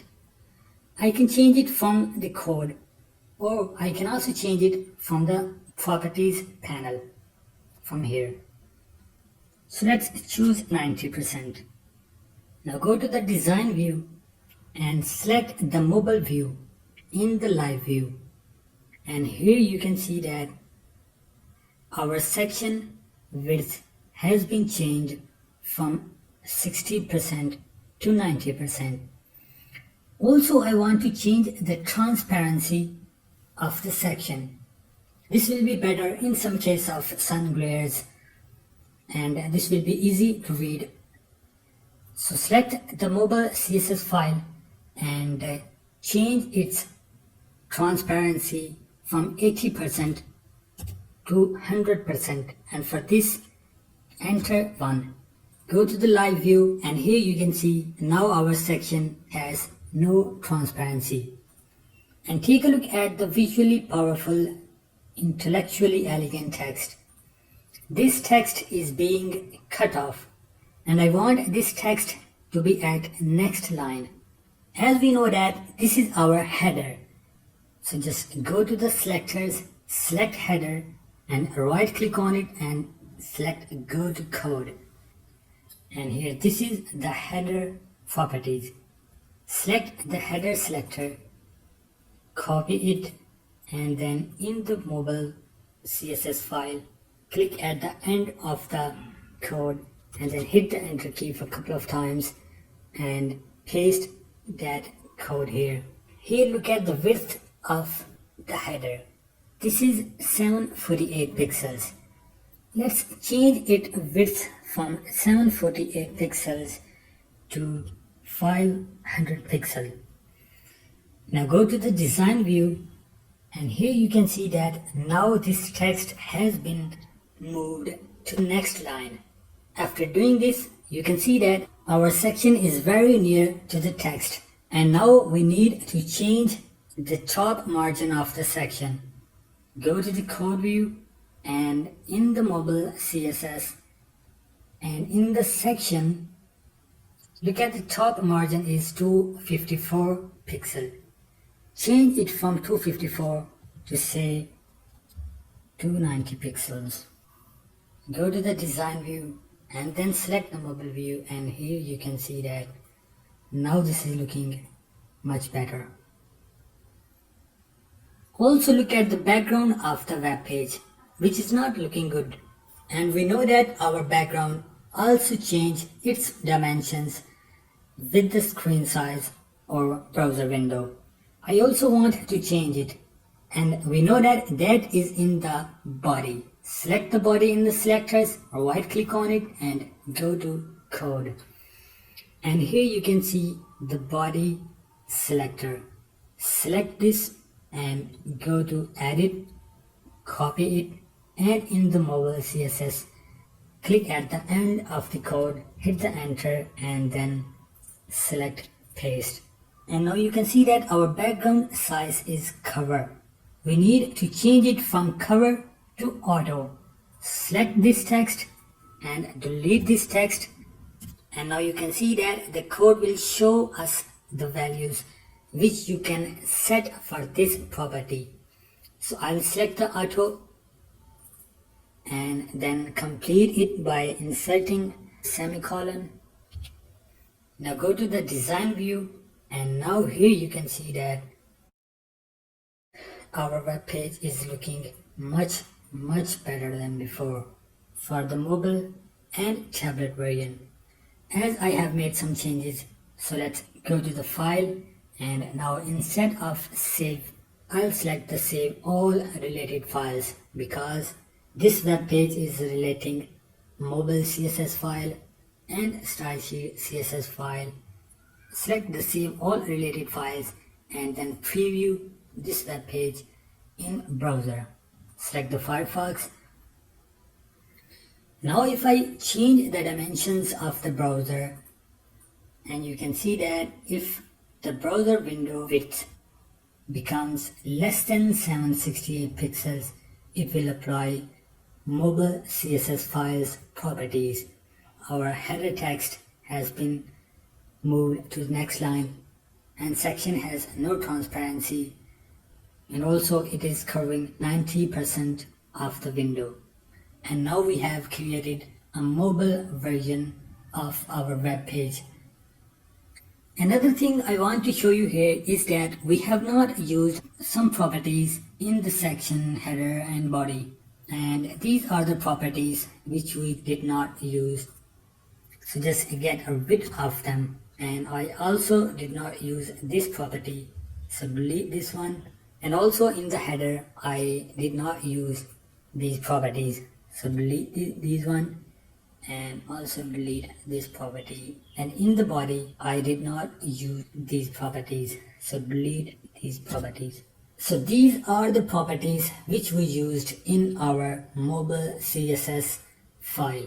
And whenever the browser window is less than 768 pixel, these properties will be replaced with the properties of the style sheet CSS file.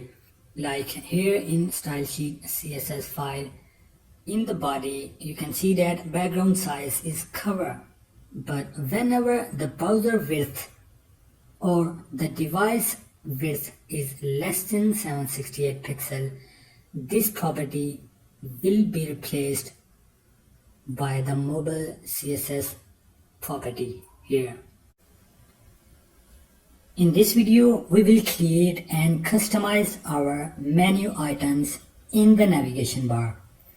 Here you can see that in the navigation bar there are 4 words: home, about, portfolio and contact.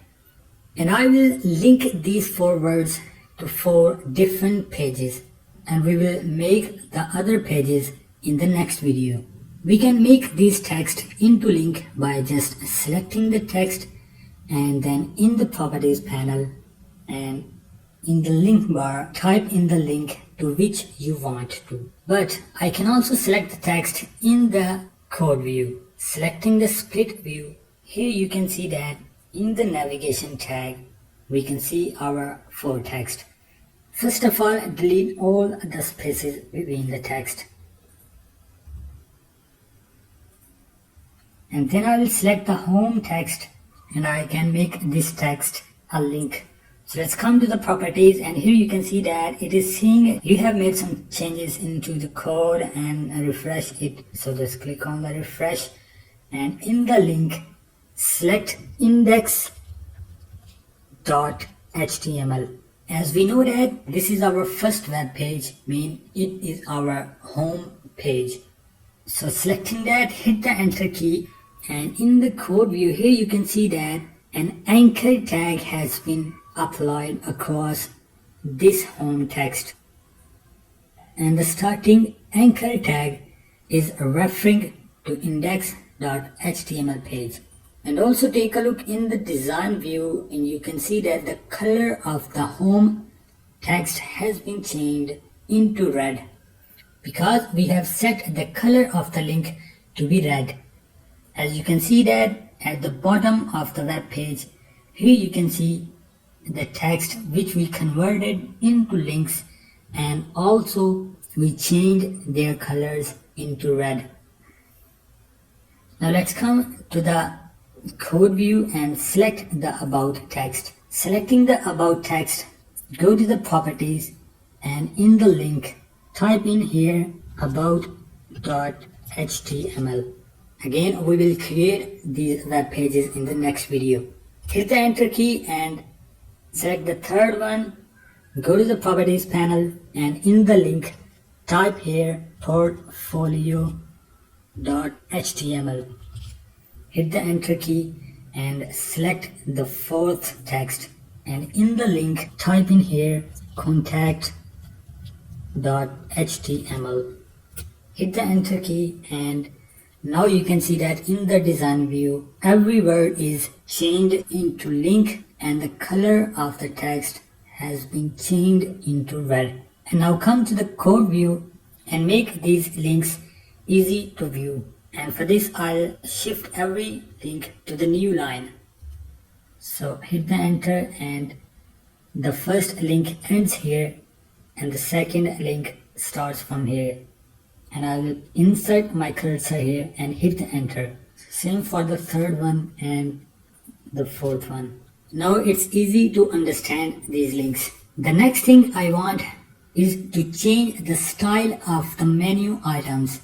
As you can see that the text is at the right top of the navigation bar, and I want this text to be at right center of the navigation bar. And for this I can change the styles of the anchor tag. But if I do this, what will happen? These styles will also be applied at these links, and I don't want to apply these styles on these links. And to achieve my goal, I will create a new class here, and I will apply that class to these 4 menu items. Let's create a new class. In the selectors, click on the plus sign to create a new class.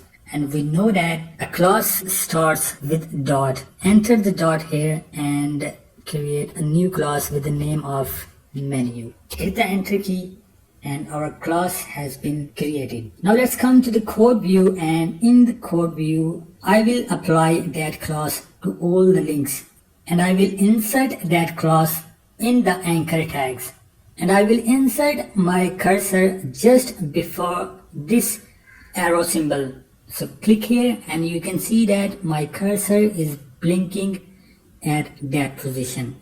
And now I can insert the menu class here. Hit the space bar and we can see the different styles which we can enter here, and we want here class. So as you can see that the class has been highlighted. So hit the enter key and you can see that it automatically fills all the requirements for inserting a class. And now it's showing me that which class do you want to insert here. And we know that we have created 2 classes. The first one was the fancy we used for the intellectually elegant text. And the second one is we have just created, and that is the menu. I will choose the menu and then I will select the menu, hit the enter key. I can do the same with the second one.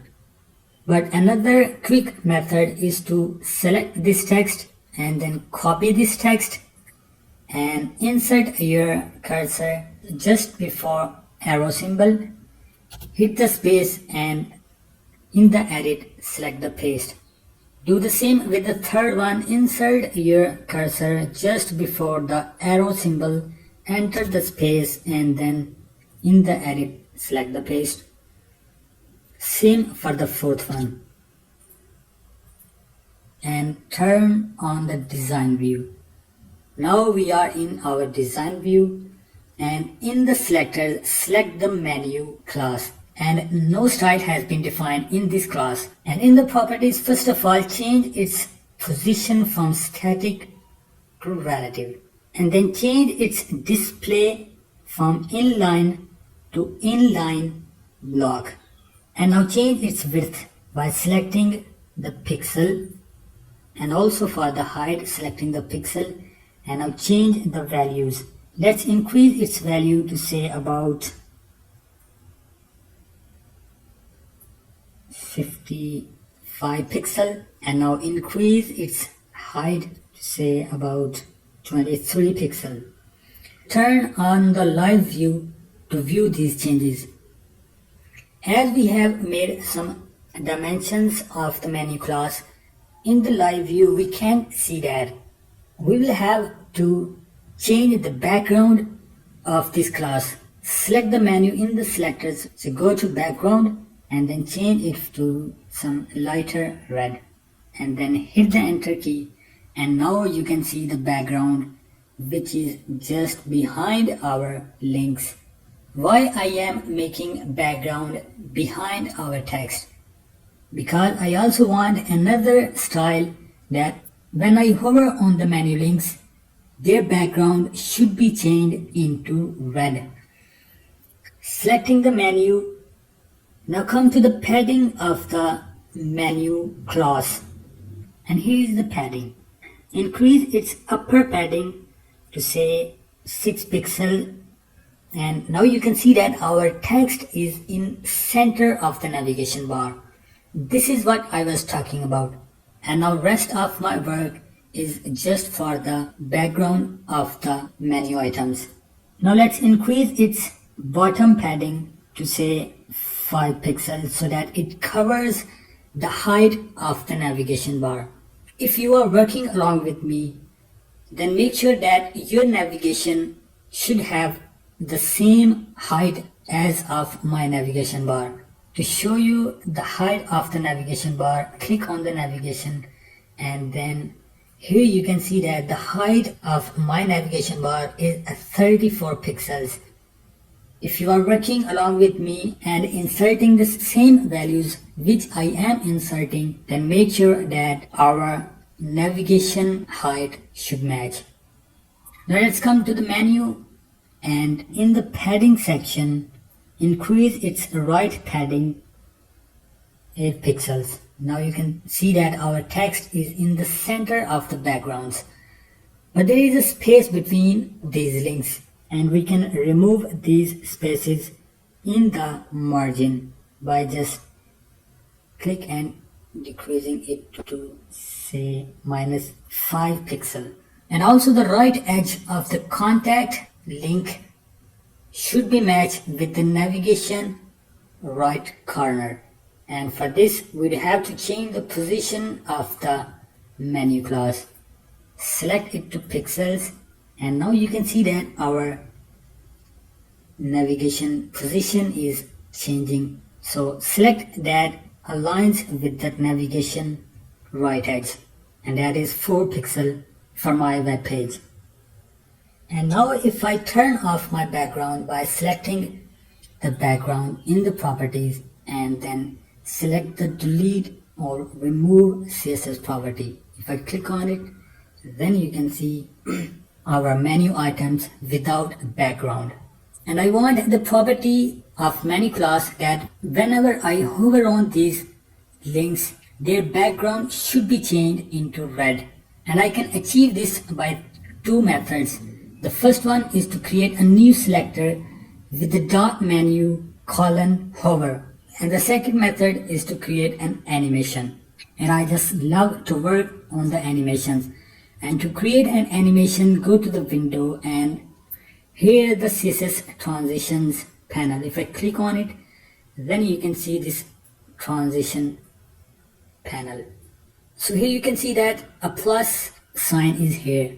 And by clicking on the plus sign, you can create a new animation. And you can create as many as you want. So let's create a new animation. Click on the plus icon, and in the targeted rule, you have to select the selector that on which selector do you want to apply this transition. And as we want this for our menu, so select the menu class, and in the transition on, this is the action that on which action do you want to activate the transition.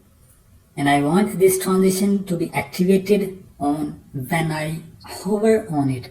Selecting the hover, and I want a different transition for each properties. Selecting that, and now I can add a new property. And if I click on it, then you can see different properties of the transitions. I want to change the background color of the menu class whenever I hover over on it. Understand? So selecting the background color, and then select the duration of the transition. Means how long do you want the transition to be activated. And let's select it 0.5 second. You can also select the millisecond if you like to. Then you have to select the end value, and I want the end value to be red. Selecting that, Now create animation. And now in the transition panel you can see animation has been applied all the menu items, and these are 4. You can see the 4. Now I can get rid of this transition panel by just clicking on this cross button, but you can also add this transition panel in your workspace. So I don't want. Now let's check our page. And for this, go to the file and select all related files and then preview this web page in Firefox. So here is our web page. Now let's check our menu items. Look at that. I just love this transition. When I hover on this contact menu, look at the background of this contact link is being changed and its color is being changed into white, and that is a property of the link, and same is for the other links. And now these menu items are looking great. Now let's come to the Dreamweaver window, and now let's check our other links. So here are our other links. Whenever I hover over on them, you can see that their styles are basic and our menu item styles are more advanced. And from this you can also say that whenever you are using the same tag for the different times, but if you want different style for each one, then you can use the advantage of the class in that situation. As we are using the link tag or the anchor tag for our menu items and also for these links, but their styles are different because we used a class for the menu items and we defined the styles to that class.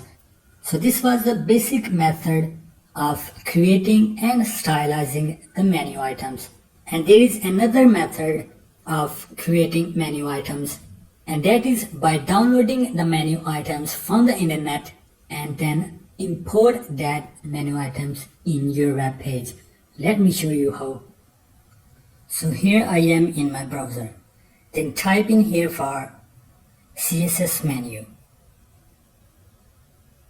And then you will see tons of results. Let's open the first one.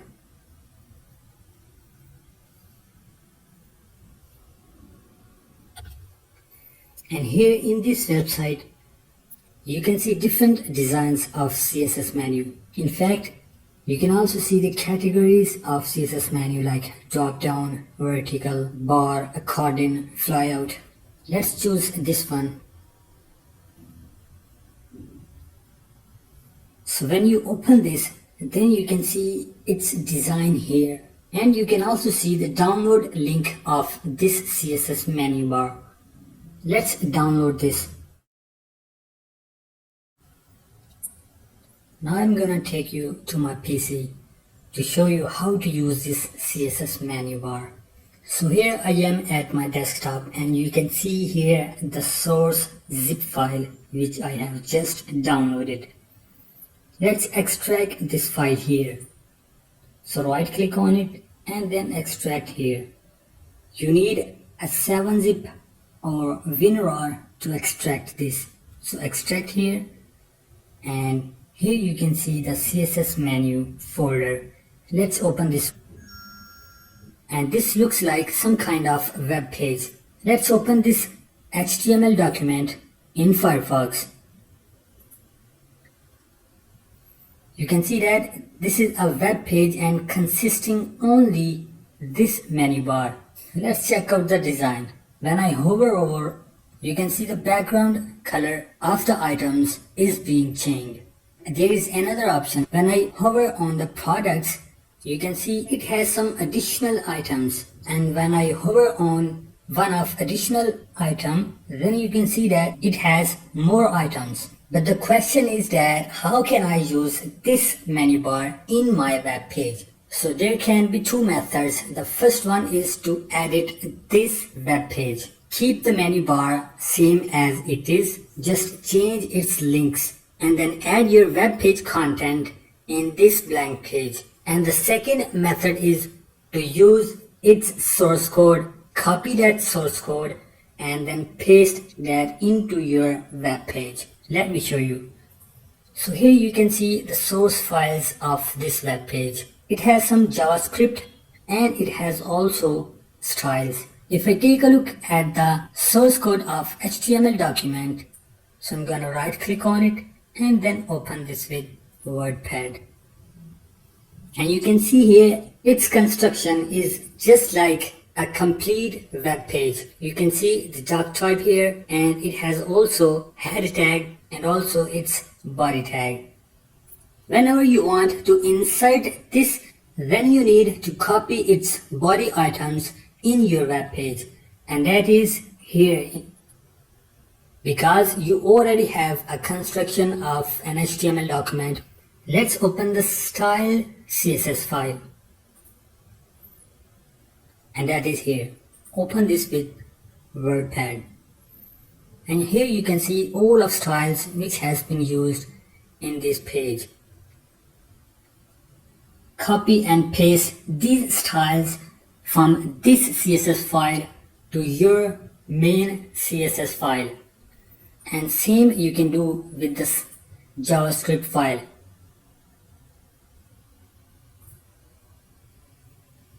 You can link this JavaScript file in your web page, or you can copy this code and paste this code into your main JavaScript file.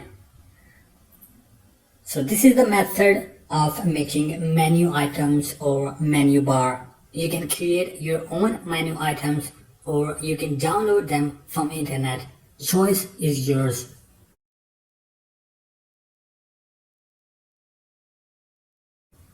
Now that we have created our first web page and is looking great, now it's time to make other pages of our website. And we know that our website is gonna contain 4 web pages. And as you can see here in navigation bar, and the about, portfolio and contact are the other 3 web pages.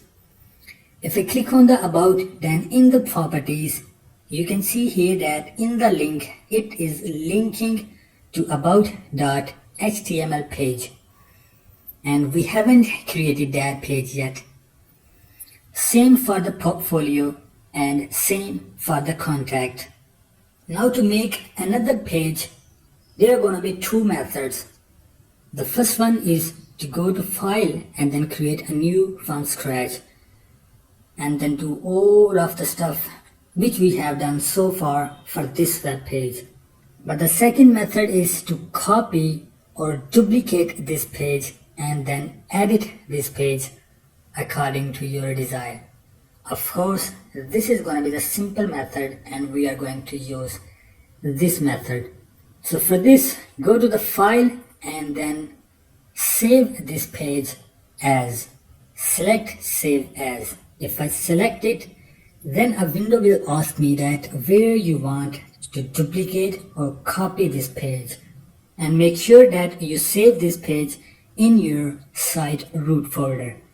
If you are not in the root folder, you can select the root folder by just clicking on this button. But I am here in my root folder, you can see here.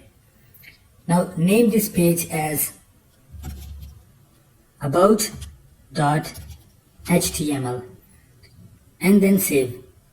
Now take a look at the left upper corner of the Dreamweaver window. You can see the index and the about page. Let's go to the design view of the about, which is same as of the index.html. And in the files, you can see here the index and the about page are present here. Now let's edit the about page according to our desire. First, I'm going to change this visually powerful text to about.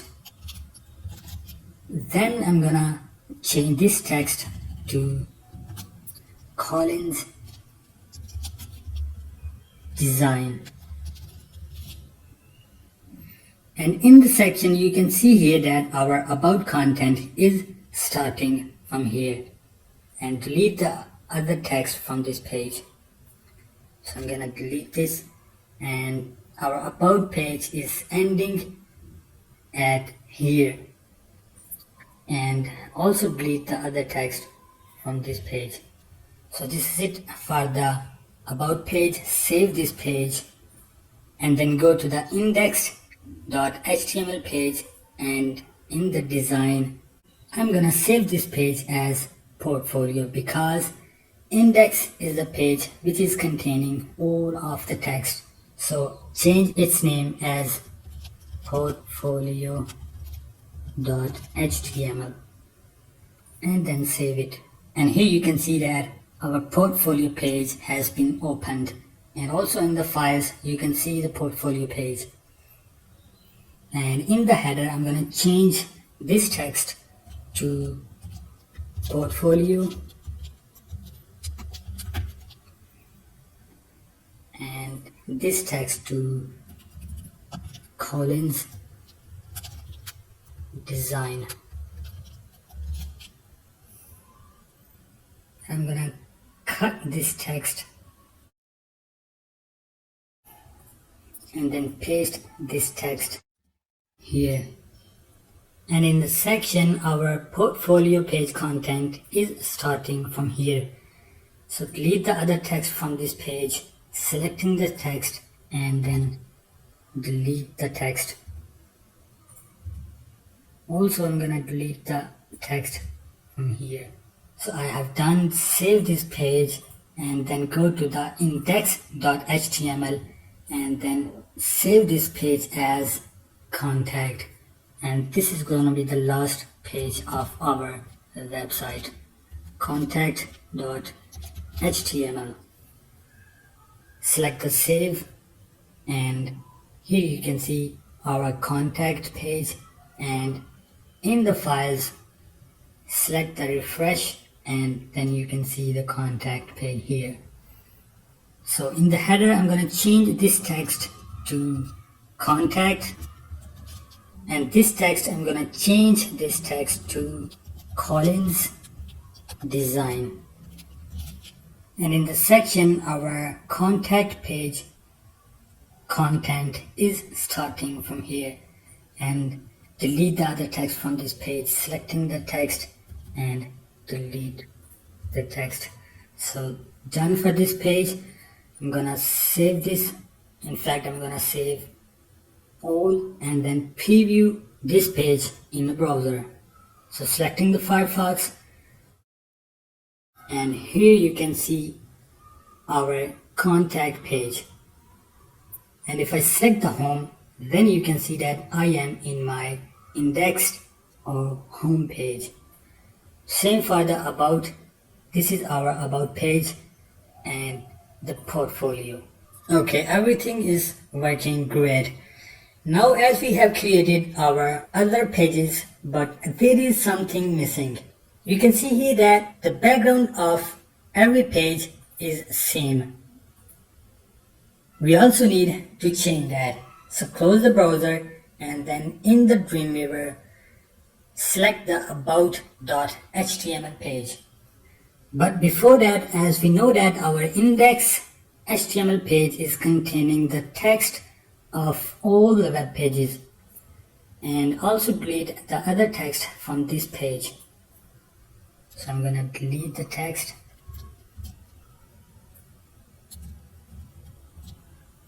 and then save this page. Now go to the about, and we are going to change the background of other three pages. And for this, go to the CSS designer, and then in the CSS designer, click on the style and make sure that style sheet is not selected. Select the style tag, and then in the selectors create a new selector, and the new selector which we are going to create, that is body. Hit the enter, and as you can see that a new selector has been created in the style tag, not in the style sheet. Let's take a look in the code view and analyze the changes. So selecting the code, and then here you can see that in the style tag a body selector has been created, And you can also see that a mobile CSS file linking to our page, which we created in the lecture when we were working on the mobile version of website. So the body selector has been created here, and then go to the design, and then in the styles select the body, and then in the properties click on the background, and then in the background here you can type the URL of the background image.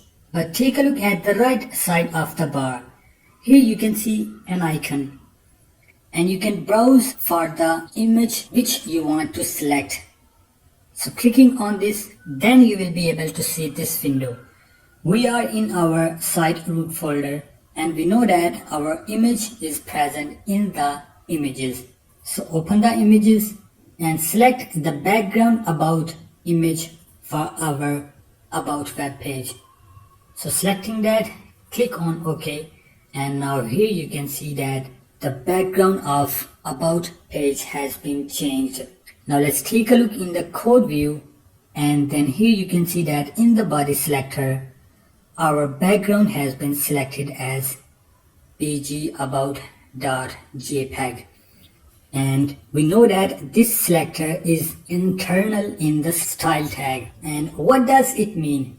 It means that use all the properties which are in the style sheet CSS file except the body background, and the background of this page will be replaced. Understand? So now it's time for the portfolio. Selecting the portfolio, and in the CSS designer select the style. Make sure style tag is selected, and then in the selectors click on the plus and create a new body selector, and this body selector will be internal in the portfolio web page.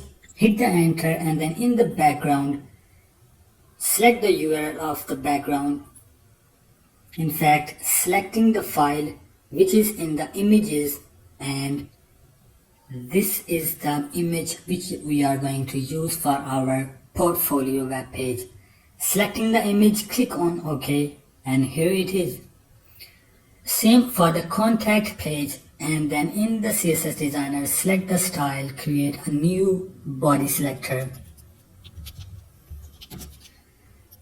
Hit the enter, and then in the background select its image bgcontact.jpg. Selecting that, and you can see here the background of our web page has been changed, and you can also see the URL of this background image, and this is in the images, and then background contact.jpg.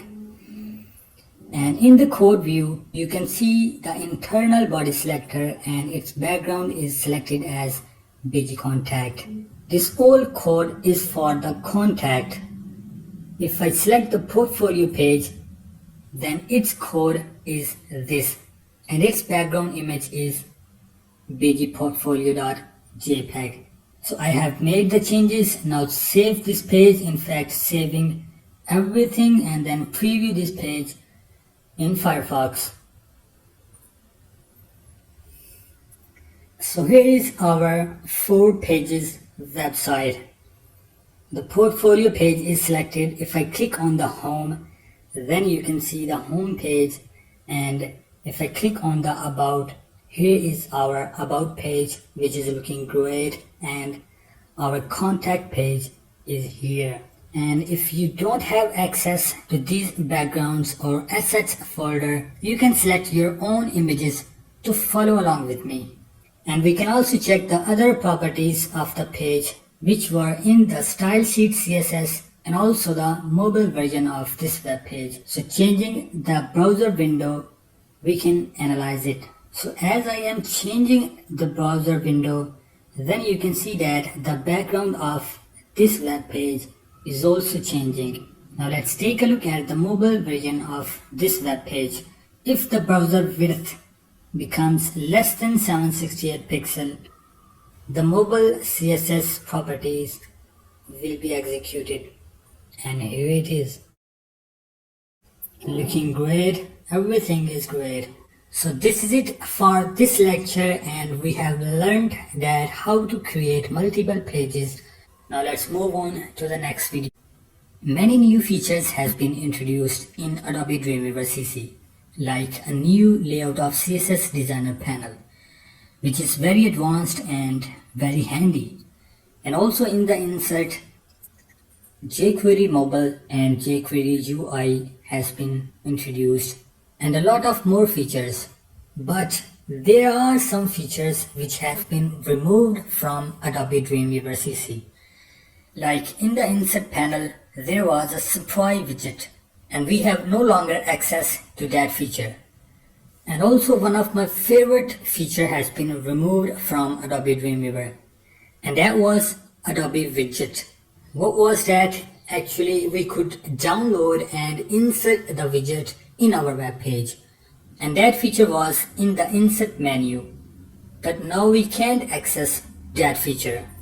And now I want to insert a gallery widget in our portfolio web page, and I want to insert that just below our graphic design text. And we could download the gallery widget from the Adobe widget, but we have no access to that feature. I'm going to show you some other methods to insert the widget in your web page, and one of these is through Adobe Extension Manager CC. And now let me show you that how can you use that option to insert the widget in your web page. So I'm gonna minimize my Dreamweaver window, and then go to your start menu, and then in the applications, here is what you need. You need Adobe Extension Manager CC, and you can download this from Adobe website for free. So once you have installed it, then open it. And when you open this, then you will be able to see this window. And in this window, take a look at this section. Here you can see some applications which are installed in PC and downloaded from Adobe site. And you can see that it is showing only those applications which were provided by Adobe Creative Cloud or CC. And what you can do with Adobe Extension Manager is that you can download some extensions from Adobe site, and you can install these extensions into Adobe Dreamweaver CC. And not only for the Adobe Dreamweaver, Adobe Extension also provides extensions for Photoshop and other applications of Adobe. So let me show you that how can you install an extension into your Adobe Dreamweaver. So go to the file, and in the file you have to select the install extension. And then this box will pop up, and then you will have to select the extension which you want to install. And Adobe extension file format is .zxp, as you can see here in the file type. But where is that file? Actually, you need to download that extension from Adobe extension site. Let me show you. Go to the file and then select get more extensions. And then it will take you to the Adobe extension website, from where you can download the extensions not only for the Adobe Dreamweaver but also for the other applications of Adobe. And then from this website you have to select the add-ons website. So select that, and then it will take you to the add-ons website.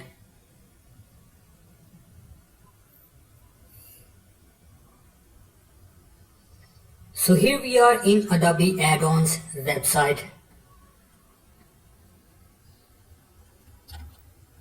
And here you can see that there are different add-ons which you can download and install in your Adobe application.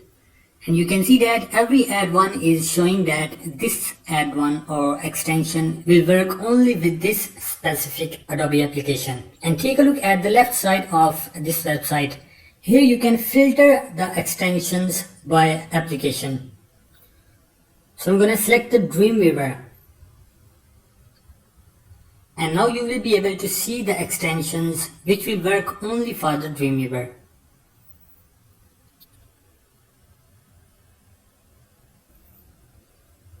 And you can see that some extensions are paid and some are free. And actually I'm looking for the gallery widget or the gallery extension for the Adobe Dreamweaver. So I'm gonna search here for the gallery. And then hit enter.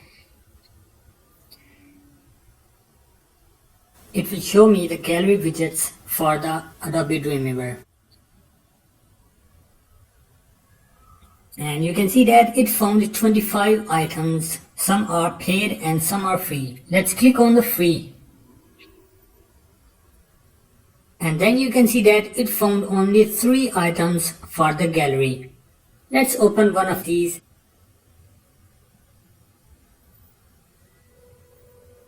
And then here at the right side you can see that it's compatibility. It can work for the Windows and also for the Mac.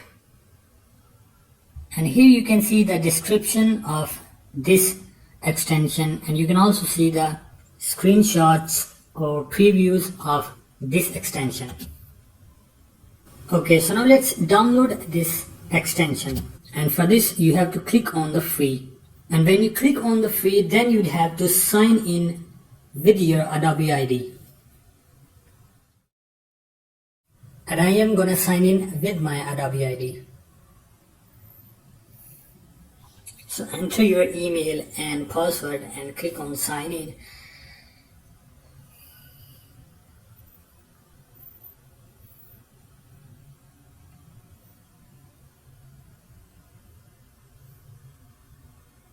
And now you can see that this extension has been acquired or has been added into my add-ons. And here you can see the download link of this extension. So click on the download using extension manager. And now you are on the download page of this extension. Let's come down. And here you can see that it is also showing that how you can install it. And it has also the download link of Adobe Extension Manager. So to download this extension, click on the download. And this download window will pop up. And look at here, the file size is 19 MB and it is in the .zxp file. And this is the file type which we need to install the extension through Adobe Extension Manager. Download this. And once you have downloaded that file, just go to the file and then select extension. And then you'd have to select that extension which you have downloaded. So this was the method of adding the extension into your Adobe Dreamweaver CC. And once you have installed that extension into your Dreamweaver, then you can use that extension whenever you want. And that extension is added in the Dreamweaver menu. Actually, I did not download that extension because I don't like these extensions. Adobe Extension is not providing you the best and the stylish extensions for free. But there is another method of adding the widget into your web page, and I'm going to show you that. And this method is external. Actually, we will search on the Google for the specific widget